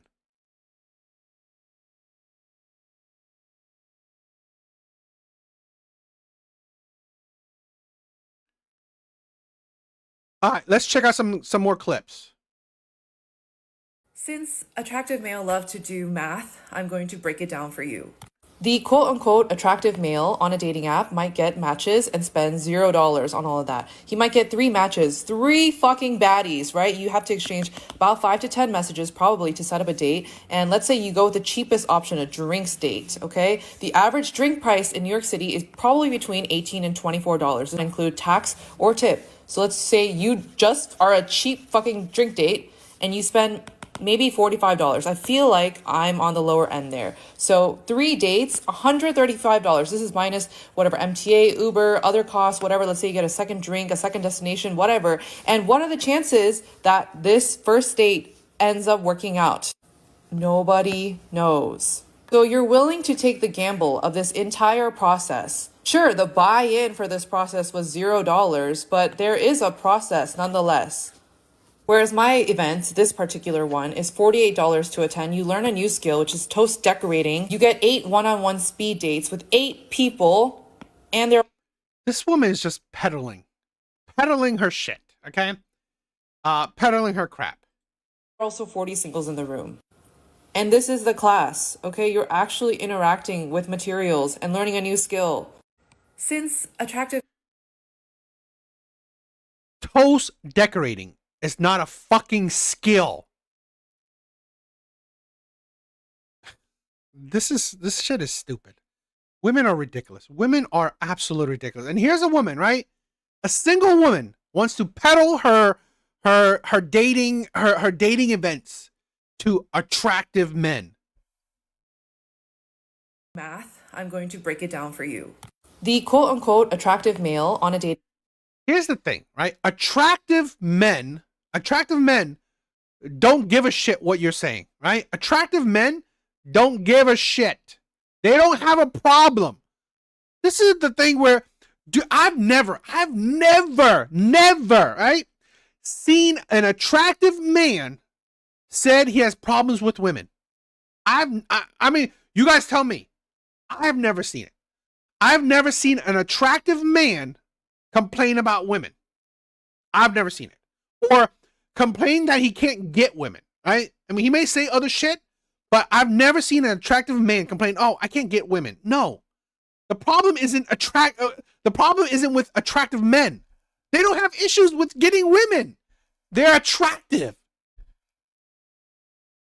App might get matches and spend $0 on all of that. But he might get 3 matches, 3 fucking baddies, right? You have to exchange about 5 to 10 messages probably to set up a date. And let's say you go with the cheapest option, a drinks date, okay? The average drink price in New York City is probably between $18 and $24. It include tax or tip. So let's say you just are a cheap fucking drink date and you spend maybe $45. I feel like I'm on the lower end there. So 3 dates, $135. This is minus whatever MTA, Uber, other costs, whatever. Let's say you get a second drink, a second destination, whatever. And what are the chances that this first date ends up working out? Nobody knows. So you're willing to take the gamble of this entire process. Sure, the buy-in for this process was $0, but there is a process nonetheless. Whereas my event, this particular one, is... She said, okay, her first thing, which she's trying to dissuade you from, is the gamble, right? She said her first thing is the gamble. Bitch, are you crazy? Your event that you're making money off of, the skin. She's just trying to make money off of men, right? This woman is trying to make money off of men, regardless. So... are you saying that your shit is guaranteed you'll get someone? It's not. It's not a guarantee you'll get a woman. So your event is also a fucking gamble. $48 to attend. You learn a new skill, which is toast decorating. And the insanity. She's grifting, exactly. Again, men are tired of this, right? Men are tired of this grift. Women are always trying to make money off of men. It is tiring. You said learn a new skill, toast decorating? What fucking man is going to use that fucking skill ever again? What man is going to use toast decorating, right? The skill of decorating toast ever fucking again? Seriously, that's not a skill worth using. You get 8 one-on-one speed dates with 8 people, and there are also 40 singles in the room. 8 people, right? It's a speed date, so it's quick. It doesn't. This is a thing where women are absolutely ridiculous. For an average man, right? For an average man, this is no guarantee. You pay the money, get a useless skill. Even eight dates means shit. It doesn't mean nothing. Right? For an average man, he needs to go through 100 matches to possibly get one. That is playing the odds. Her shit doesn't necessarily guarantee you nothing. And this is the class, okay? You're actually interacting with materials and learning a new skill. Since in her class, looks like full of women. Full of women. This is the thing why men don't bother with this shit. Men don't bother with this shit because honestly, it's pointless. But the last time I got approached in public, oh my gosh, this is actually sad. I'm embarrassed. Wait. Cut the cameras. No. When is the last time you've seen a man approach a woman in person? Maybe that's the problem. That's definitely another problem. Men are very easily intimidated by that. Like, they want to be chased, but then they don't. I don't think Men are not intimidated, right? Men are not intimidated. They're tired. Men are tired. Men will risk it. Men don't mind risking it, okay? But men are tired of being rejected. It's not intimidated by women. Men are tired of rejection. Average men are tired of rejection, okay? They are. It's not intimidation. This is the problem with so many women, where because they know it, they don't put themselves out there. Women don't put themselves out there. But men have to. So in turn, men are tired of getting constantly rejected. It is ego crushing. that they know what they really want. Damn, Red Door 6'6". Man, your son hit the genetic lottery. Shoot, man, if I was 6'6", I would have no problem in my opinion, right? Your son hit the genetic lottery. Do you have any issues approaching men on the street yourself as a woman? No, not at all. When's the last time you've done that? Oh, I'm loyal to my situationship, so it's been a while. Why do you think A situationship. That's the shit. Women will rather be in a situationship with a man she's attracted to, right? Than be in an actual relationship with a man that, you know what, would treat her well, but she's not attracted to. Men have trouble approaching women in person? They're scared. What do you think they're afraid? Women. When is the last time a man approached you in person? Men are not scared of women. Men are tired of being rejected. Probably. I can't remember. Damn. Evil Eddie? 5'8" isn't short? Seriously. If you're 5'6", I feel bad for you, right? If you're 5'6", I feel bad for you. But 5'8" isn't short. 5'8" is average. It's average height. That's terrible. I'm happy. I'm happy that men are approaching less. I'm happy that men are approaching less because now we don't hear the rhetoric that men are creepy. We can't blame men for being creepy because men are approaching less. Exactly, Red Door. Decorating toast is not a fucking skill. It's not. And if it is, it's not a skill that you will ever use again. So we all know by now that I'm 30 years old and I've never had like an official boyfriend. When it comes down to it, my want to not be in a relationship. So we all know by now that I'm 30 years old and I've never had like an official boyfriend. When it comes down to it, my want to not be in a relationship is greater than my want to be in a relationship. And ever since This is the insanity and stupidity of a lot of women. So your want to not be in a relationship is greater than your want to be in a relationship. Fucking just shut up and just be single for the rest of your life. Be single for the rest of your life. If you want to be single, right? Then fucking what the fuck does it make sense for you wanting to be in a relationship? It doesn't even make sense. That is the insanity of women right there, right? Oh, my want to not be in a relationship is greater than my want to not be my want not to be in a relationship is greater than my want to be in a relationship. Then just fucking not be in one. It's like, then what's the point?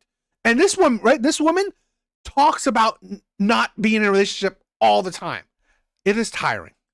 turning 30, I feel like I have been putting this pressure on myself to have to want to settle down, to have to want to find a partner, to have to want to buy a house and start building a family and all of these things that people are told they're supposed to do in their 30s. So it turns out that none of those things are actually things that I want. Do I want to be in a relationship someday?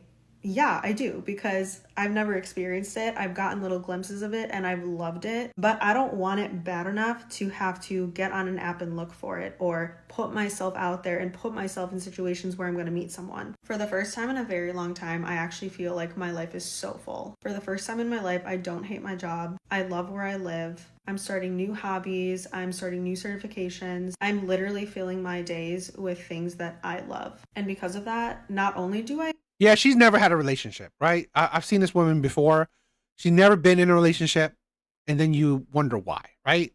Again, this feminist ideology has poisoned women. Okay, it's made them unbearable. It's made them miserable women. It's made them not good partners to be with.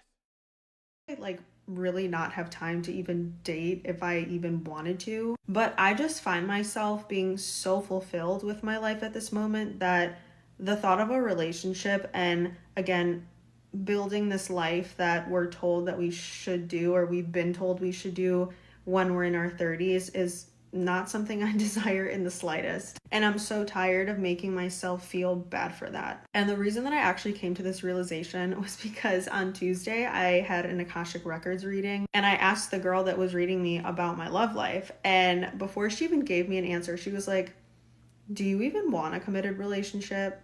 And then I looked at her and I was like, "I don't know, I think." And I think it's okay to want both. It is okay to desire partnership in a relationship, but also not desire it either. And I'm learning. It is not. Right? I find women, I'm sorry, right? I find, again, I don't mean all women, right? I'm going to say it, I preference it. I don't mean all women, but I find it stupid. I find women stupid. Okay? Again, I'm going to say it, I don't mean all women, but this is the stupidity, right? Women don't understand they're creating, right? Women are creating an imbalance. Women are creating a world that doesn't mix well, right? It's like women are creating a world where with water and oil, right? It doesn't fucking mix. So saying that I want to be in a relationship, but I don't want to be in a relationship. How the fuck does that mix? How does that mix? So because your want to not be in a relationship is counteracting, right? Counteracting your want to be in a relationship. So it's fucking it up. So it doesn't make sense. So you are sabotaging your opportunities to be in a relationship because you don't want to be. But again, you still want to be. And this is the problem. This is the insanity. Why women are making relationships impossible. Why women are making the dating scene, right? And a toxic environment, an uninhabitable environment. This insanity right here. So many women, I guarantee you, so many women are like this. I don't want to be in a relationship, but I do want to be in a relationship. How the fuck does that make sense? Oil and water right there. Learning to accept that and to be okay with that. I'm no longer ashamed of the fact that I'm 30 years old and I've never had a boyfriend, because it's just never been a priority for me. And I'm also the kind of person too. Also there, right? I find women funny when they make college education a priority, they accomplish that. When they make a career a priority, they accomplish that. When they make their own enjoyment, right? Their own, like, traveling, buying shit, whatever, right? Doing things for them to be happy, right? They accomplish that. But guess what? The one thing that women are failing at, right? The one thing women are failing at, relationships. That's the one thing they do not prioritize. I find women seem to not understand, maybe that's the reason why you are failing at the one thing you don't prioritize. Where even if I do find a relationship, you best believe, like, I don't want to get married right away. I don't want a ring on my finger right away. I don't care about that. I don't care about buying a house with that person and building this white picket fence life. I don't even care if I have kids. If I find someone, I genuinely want it to be someone that is my companion, my partner for life. And to be quite honest with you, even when I have been on dating apps, every single man on there has desired the life that I don't want. So I'm very aware that there's probably not a lot of people that exist that do want the same kind of life that I do, at least in this current moment. And again, not saying that I'm not gonna ever want those things. I guess what I am saying is that the path that my life is taking right now, I know that a lot of people are on the other path. And so I know that there's probably people who are few and far between that actually are following that same path as me. And I'm really just trying to embrace the fact that it's okay that I am 30 years old and I do not want to settle down in the way that most people want to do when they're 30. It is very isolating, it is very lonely, but just because I feel isolated on this path doesn't mean that I need to completely change who I am and live a life that is misaligned to me. And right now, simply a misaligned life for me would be the life that looks like settling down and getting married and having kids right away. And that's okay. And it's also okay if you are 30 and above and you are looking for a husband and a house and kids. I guess what I'm trying to say is I feel like this whole time I've been trying to look for reasons as to why I'm not in a relationship or why I haven't been in one, when the truth of the matter is that I just don't want one that bad, and that's okay. So we all know by now that Yo, what's up, my brother? KG, what's up? Now, I've said this before, right? I'm a big supporter. I'm a big supporter of women just staying single, right? I'm a big supporter of it because honestly, women like this will make a man miserable. Women like this will make a man miserable because a woman like this will be the type of woman who thinks she's settling for a man, right? She thinks she's settling for a man. So she will make a man's life miserable. So I'm a big supporter of just stay single, right? Decenter men, don't deal with men, don't date men, just be single, right? If you are happy single, just stay single. That's why one of the studies that Goldman Sachs did, right, of saying that by 2030, right, more women than ever before will be single and childless. And I said that's amazing, right? I think that's amazing. Because we need less single mothers in this world, right? So I won't cry about that. I'll be happy about that. And two, these women need to stay away. They need to stay away from men. They do. Stop dealing with men. Just stop. You're unhappy? Go be your happily single self, right? Because honestly, these women, I believe, are the problems in the dating market. So I support her. Stay single.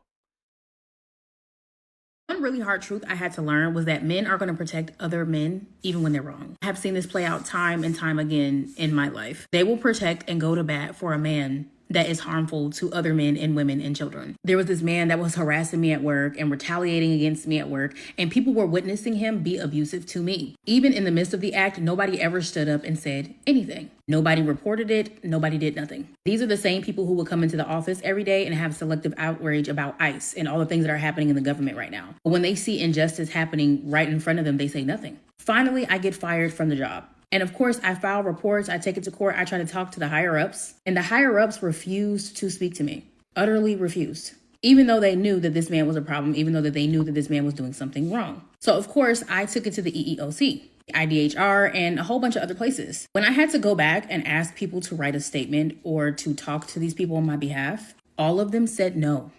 All of them said no. Like every single last person, refused to write a statement or say anything against this man, even though they single-handedly saw him do what he did. And I was in complete, utter shock because these are the people who were so fake outraged about what happened to me. There also was another incident where I was taken advantage of financially, and there was a pastor and a mechanic involved, and they were all so outraged about what had happened to me. And they're like, oh, that's not right. I hope you get the help. Whatever you need, we're there for you. Just give us a call. And so I take it to court and I call these people back saying, could you sign this statement saying that this is actually what happened? They said, no, I don't want to get involved. I don't want to get that person in trouble. I don't want to get involved with the courts. But you saw what happened to me. Yeah, but I'm not willing to do that though. Oh, I thought you said whatever I need. Yeah, I still know that person from way back. So I said, oh, okay. There have also been other instances where I have seen things happen to women, and when people speak up, they always give the man the benefit of the doubt. They always say, no, not him. No, not Pastor. No, not the mister. No, not them. They're so sweet. They seem like such a nice person. And even though so many people in the Black community specifically are so outraged that people are always protecting predators, even the people who make those statements have protected a predator or protected somebody who's done something wrong at some point in their life. Because people are socially conditioned to protect people who are causing harm. And anytime you're in a situation where you're thinking that people are going to come to your defense, you should just automatically assume that they're not. They're going to default to saying nothing, which is the same thing for covering or protecting the person who caused you harm. This is why it's so important when something happens to you to track every single thing. Keep every email, record things, take photographs. Diary entries will even suffice, voice memos, because you can't rely on other people to speak up for you, because a lot of people only start speaking up when it becomes trendy. Have a good day. One really hard truth I had to learn was... So why do I want to show this, right? It's that I find this in the sense stupid. Why? I find it really ridiculous when women constantly want to blame men for everything, right? Women constantly want to blame men for everything. One, let's say this. One of the big tenets in the Black community is no snitching, right? Both Black women and Black men, right, promote that. No snitching. That is a tenet in the Black community, right? That is a trait within the Black community. So it's not fucking men. It has nothing to do with men, right? It's not about men. It's about it's about attitude. It's about mindset. No snitching is a part of it. And second, here's the thing where human beings are selfish.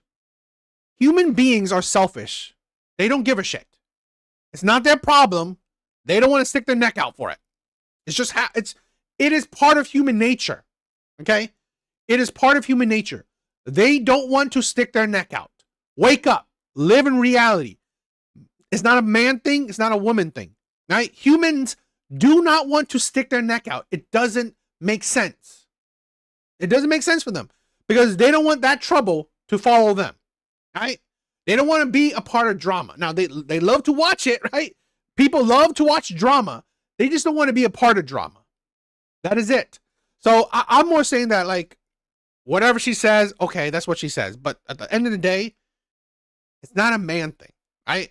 It's not a man thing. Because here's the thing. I did a video, right? Maybe it was last live or the live before, of women, right? Who have friends that are cheaters, right? Girlfriends that are cheaters. And they wouldn't even hold their friends accountable. They wouldn't leave their friend. So really, women protect other women too. How many times on this app, right? On TikTok, on social media, women will protect other women, right? Women will protect other women. So no, it's not a man thing, a woman thing. Stop it with that bullshit. That's why I think it's stupid. I find shit like that stupid. It's not about a man or a woman thing. So I hate it when constantly women need to create the narrative. Oh, I need to blame men somehow. I need to blame men somehow. That is the stupidity, right? That is the idiocy of that. All of us girlies need to be aware of the social experiment that's happening. Because, my God. So there's a creator on here called Bree Comedy Skits, and she dresses like a stud and approaches straight men, well, seemingly straight men in the grocery store. But the part that's very interesting, the part that has me intrigued, is that she's getting their numbers. They aren't turning her down. They like that mannish look. And listen, she's a very pretty girl, but the package, she step into them like, what up, G? You know what I'm saying? Like, and listen, there's a quiet part to all this that nobody wants to say, but I'm gonna say it.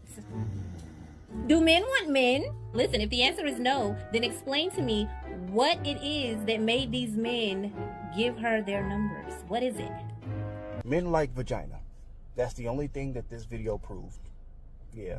Men like it and don't care what package it comes wrapped in. That's it. I'm starting to think that y'all actually think that having a certain attitude and demeanor and putting on boy clothes turns you into a boy. Like a pretty woman and a beautiful woman dressed like a tomboy is still a woman. It's still a woman. You think if Beyonce... You know, I always think that I find women, this is why I want to show this, like, we all do remember, right? Tomboys were a thing, right? Tomboys were a thing. I find it really ridiculous that there are women that dress like a man or like men's hobbies. That was a thing. Tomboys were a thing. It doesn't make you less of a woman. I find it really ridiculous where we have to be so strict. What is a boy? What is a man? And I think that's the dangerous thing, right? I think that's the dangerous thing where we are having. This is why the society is changing, right? When I was young, tomboys were a thing, or like little boys, not like falling like nerds or geeks. They're not. They're not your sports. Your like your sport lovers. They're not your stereotypical like men, right? So what? That doesn't make you less of a man. That doesn't make you less of a woman. If you like let's say men's hobbies, or you're not, or you're a boy and you don't fall into the stereotypical men shit, right? Sports and cars. So fucking what? It doesn't make you less of a man, and it doesn't make you less of a woman. But I find it ridiculous that nowadays, right, with women, where it's you can't be a tomboy, you got to be a strict, like you got to be stereotypical man.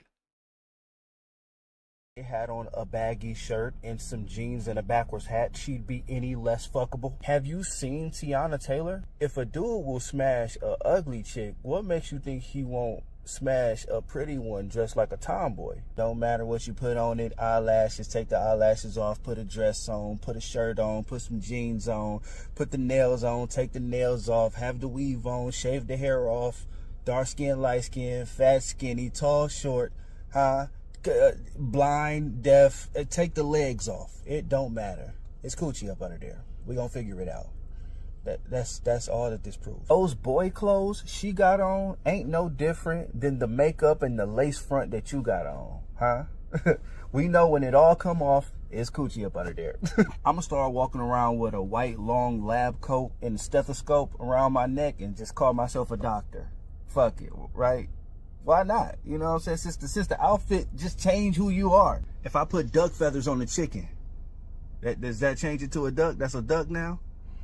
If I put tiger stripes on a lion, like, is that a, you know what I'm saying? And cut his hair. I think you get my point. It's still coochie up under there. All of us girlies need.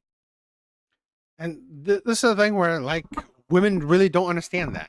And again, this is the problem with a lot of women, where they really don't understand men. Right? A lot of women don't really understand men that well. They don't. They think, this is the thing where we have a modern day where women think that men love BBLs. Women think that men love, women putting like layers and layers of makeup. Women think that men love women having wigs on, having fake hair, fake eyelashes, fake nails. No, men don't love it. Men just see that you're a woman, I'll fuck you. That is it, right? That's the thing where women don't understand. Men don't desire you because you have layers and layers of makeup. Men don't desire you because you have a BBL. No. He just thinks that, you have a coochie. I want to have sex with you. That is it. And a lot of women can't really think about, they can't really understand that. That's why they have a hard time with like shit like this. What do you guys think? All right, guys, I'm going to spend a few minutes, right? A few minutes talking about investments, right? I want to catch up with you guys and talk a little bit about it, right? I want to spend a little bit of time, couple minutes. Let's spend a couple minutes. Because again, I want to go on the investment journey with you guys, right? Because I think it's fun. I think it's interesting.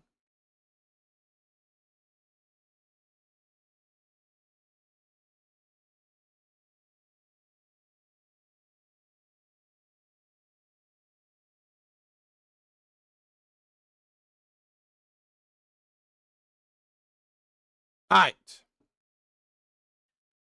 So, I also, on my, community tab, on my, I want to talk about investments, right? So Thank you guys for making it to the end. We're gonna do a few minutes of just talking about investments, right? Talking about investing, because I believe all men, okay, need to invest, right? The 3 tenets that I've focused on in the last 6 to 7 years is saving, budgeting, and investing. Okay. I've said this before. I don't make much, right? I don't make much. My earnings are about 40K. 40K, right? My earnings are about 40K. That's fucking nothing. That's not that big. That's below average. But even with making only 40K, because of budgeting, investing, right? Budgeting, saving, and investing, I have a 6-figure net worth. 6-figure net worth. So if I could do it, you guys can do it, right? It's being disciplined. Being disciplined. Well, sis, right? System. Trading is gambling. Trading is gambling, right? But people can make it work, right? People can make it work. For me, I invest. Long-term investment. So that's why I don't really trade, right? But if you can make it work, you can make it work. But I said this before. There's many ways to make money. Many ways to make money in the stock market. So this is why I've told men, do it, right? Put money in stocks. Start investing. It's just you determine how you want to invest. But please invest. But understand how to invest. Understand what comes with investing. Oh, Nvidia, a great company, right? I definitely recommend it. Any of the big companies invest. So, I want to show you guys, this is my progress all time, right? I started out. It's not like I started out with this amount, right? But it's through years of investing, right? It built out to about 100 grand, but it's not because I put 100 grand in it, but it's years of investing, dividends, which is important. Dividends or selling stocks that have made me money, got me 100K, 100K turned into 300K, right? So that's the amazingness of it. So I just want to show you some things I'm doing, right? These are, I said this, right? In my my community tab, I put in my Facebook group, right? A Facebook group. Also, I think I put it into my Discord, right?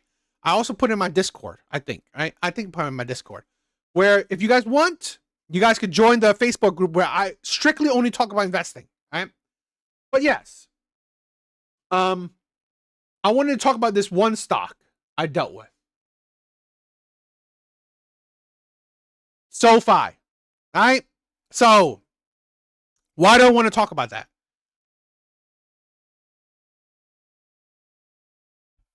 I want to talk about long-term investing, okay? Long-term investing and learning about the stocks you buy, investing for the future, right?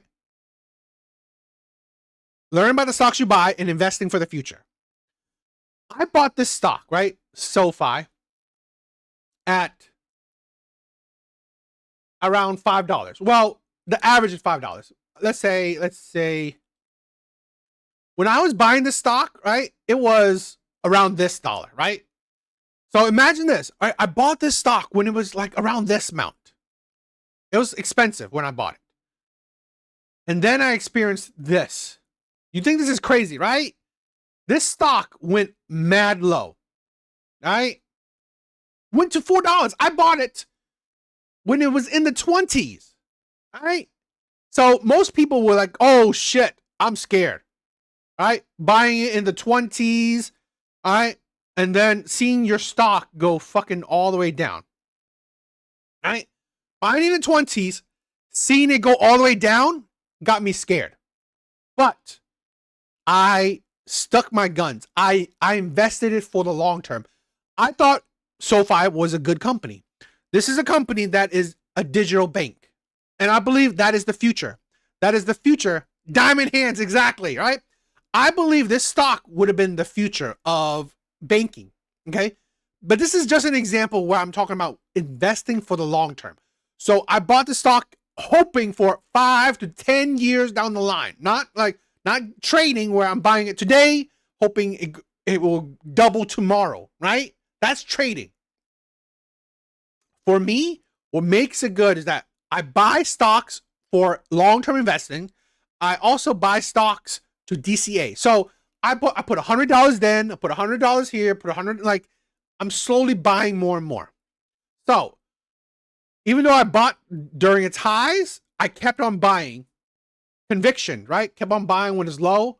Bought a lot, right? Bought a lot when it went really low. I bought a lot when it went really low. I got it all the way to my average to be $5, right? About $5. Thanks to that, 400%. I 4x my fucking money. 4x my money. That is the amazingness of stocks. What investment? I will 4x your money. Not even a fucking house. Not at least not today.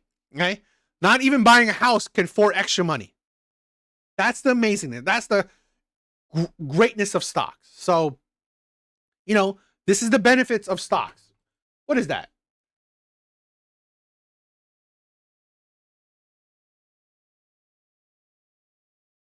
Avi, I don't know what that is. Tree ray?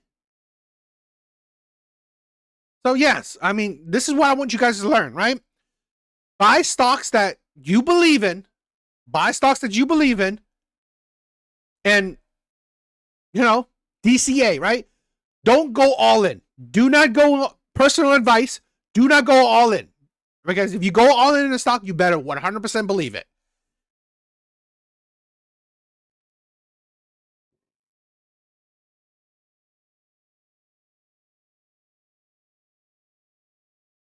And you can see my investments, right?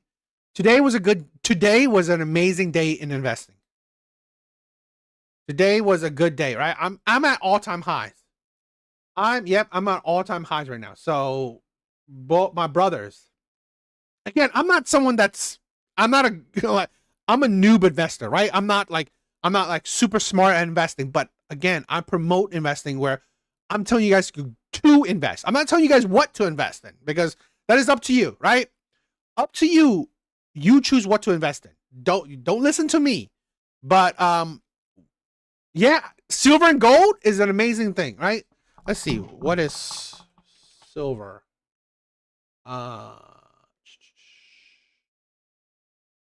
Let's see.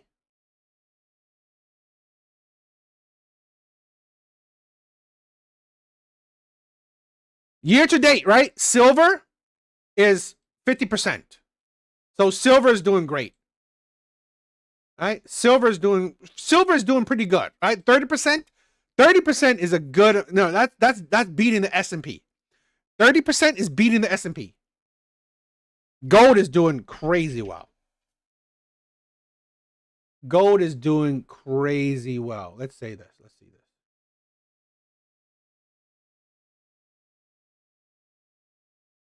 Yeah, look at that. Gold, 45%.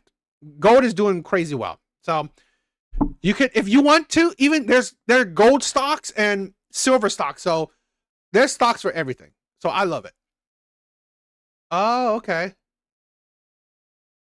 Well, for my cigarettes, I love this one. For cigarettes, smoking, Altria is an amazing company. I swear to God, if Altria was like $40, I'll be sinking a lot of money into it, right? I will be putting a lot of money into it. I think this one, I think it has some weed companies under it. So, but I love it. But yeah, amazing thing. Facebook, I love it, right? Let's say right now, I'm trying to buy more Target. But Target is, for this week, I don't know why, but Target is jumping up high, right? 7%. But Target is a good company, right? In my opinion, I think Target is another long-term investment for me. So if Target goes down closer to $90, that's why I'm going to buy more. But, you know, That's another company that I'm loving.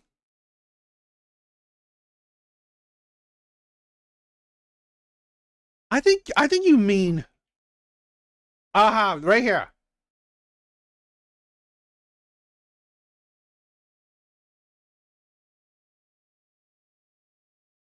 Bro, you are doing a dangerous stock. Tilray Brands, that's a fucking penny stock, right? Alvi, you are, again, this is gambling, right? Penny stocks are gambles. It's a gamble, right? I have some too. I have some gamble stocks. So I definitely understand it, okay? So be warned, you can lose your money. You can lose money when you are dealing with penny stocks. These are not strong companies. Why? So what I'll tell you about that, right? You see this? Price to earning ratio. What does that mean? Profit. This company is in the negative, so it's not making a profit. So please be warned, a company that's not making a profit it's a gamble. So you're gambling that it will make a profit or not. So be forewarned.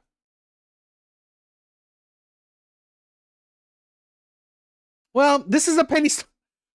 Wow, it's an ETF. And it's a penny stock too, so it's a gamble, right? It is a gamble. It holds a lot of it holds a lot of weed stock. So that shit is a gamble. And look, it's negative, right? No profit. It's an ETF of companies that have no profit to them. So you're gambling. Now, I'm doing it too. So it's not like I'm not telling you to do it or don't do it, but I'm telling you to be forewarned that you are gambling. That is it. You can and most likely may use it, may lose money, right? You may lose money, but here's the thing. The higher risk, the higher reward. That's the thing you got to think about. Yes, but be always warned that you can and most likely, right? Most likely, I mean like 80%, you could lose your money. But because it's so risky, you can make like a lot of money. Like you can 100, 200, maybe even 1,000% your money. But again, your money can go to zero. So, be warned, be understanding that it can be dangerous. So, I mean, for me, I have some companies like that, right? So these companies right here, these companies are risky ass companies, very risky. Okay. I could probably lose money from it. So, but I don't put like a crazy amount of money into it. These are my smaller bets, but I'm hoping I can make a couple $1,000s from it, right? A couple $1,000, like $2,000, $3,000, $5,000. I'm golden, right? That would be amazing. But again, you understand that you got to understand risk. And that's what you have to know. I have lost money. I have lost thousands of dollars betting on certain companies. So I understand that risk. And this is a thing where you got to go into it knowing that, okay, it's risky.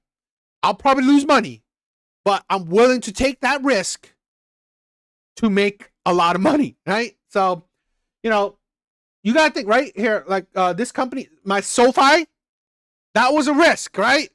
That was a lot of risk, but it was still a strong company. So it wasn't the most riskiest thing, but again, it's still risk. But that's why I balance my portfolio. I balance my portfolio with strong companies. So I have Nike, right? Nike, it's a strong company. Target, I have Amazon, I have Tesla, I have Facebook, Palantir, Robinhood, Shopify, Amazon. So you balance your portfolio, okay? You balance portfolio, and you risk a little bit of money. So, Artie, yeah, later, my brother. I'm about to be done anyway. Exactly, right? 3 tiers. Manage your risk. I'm at the time where I tried to have a bit of all of it, right? I have a bit of all those. No. Again, I'm the same way, right? But don't go all in. That's the shit I'm talking about, right? Do not go all, don't YOLO, right? Do not YOLO. Because I've seen some heavy ass losses. People who lose all their money. That is crazy. That is stupid. Okay. So let's say even if I lose all these money, right? I lose all these money from these companies. It's not going to be, it probably be like 5%, maybe 2% of my portfolio, right? So I won't cry about it. I mean, I'll cry, but I'm not going to like end my life over it. So that's the thing you got to think about. That's the mindset you got to go into it, where take some risk, but just don't go crazy with it. Don't go YOLO, right? Oh, I'm going to put like 100 grand into them. No, you're crazy. So manage your risk. And that's the important part. Manage your risk. All right. Oh, I wanted to show my portfolio, my journey, right? Currently 360. I think last time I showed you probably was around 330, 340. So I want to show you guys my journey, right? My journey to, I believe in about 5 years time, I'm going to reach 1 million. That's my goal, right? That is my goal in about 5 years time, to be a 6-figure net worth guy. So that's the thing. What is that?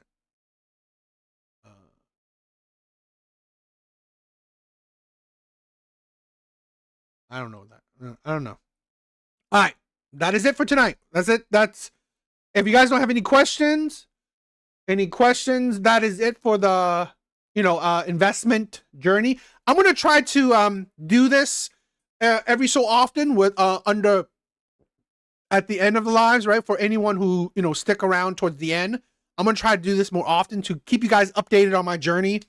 And if you guys ever have any questions, any thoughts, I'm down to talk about it. So I want to keep that dialogue and let you guys know that, hey, if you guys have questions, any thoughts, we can do this at the end of the stream, So it's like a bonus, like Evil Eddie said, a bonus at the end of the stream. If you guys, as a bonus for, you guys staying. All right. All right, guys, that is it for tonight. Let's do some shout outs, right? Sisum, thank you, my brother, for coming. Thank you. Evil Eddie, I love you, my brother. Thank you. Alvi, you're the man. I love this. I love you to be here. Thank you. Thank you, Artie, for coming by. Thank you, Artie. Big Bars was here. I love you, my brother. Thank you for stopping by. Red Door, I love you, my sister. Thank you. KG, thank you for stopping by. Poor Man, I love you, my brother. I love you guys. Thank you, Poor Man. Anyone else? Steve was here, right? Thank you, Steve, for stopping by. Any other shout outs? Who else?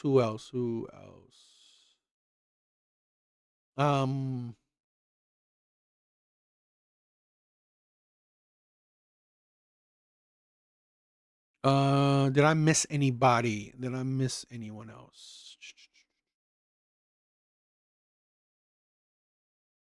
Omni, yes, Omni Man. Omni. Thank you for stopping by. I think that's it. You guys are amazing, right? I love you guys. Hope you guys have a good week, right? See you guys on the next live. Later, guys. All right.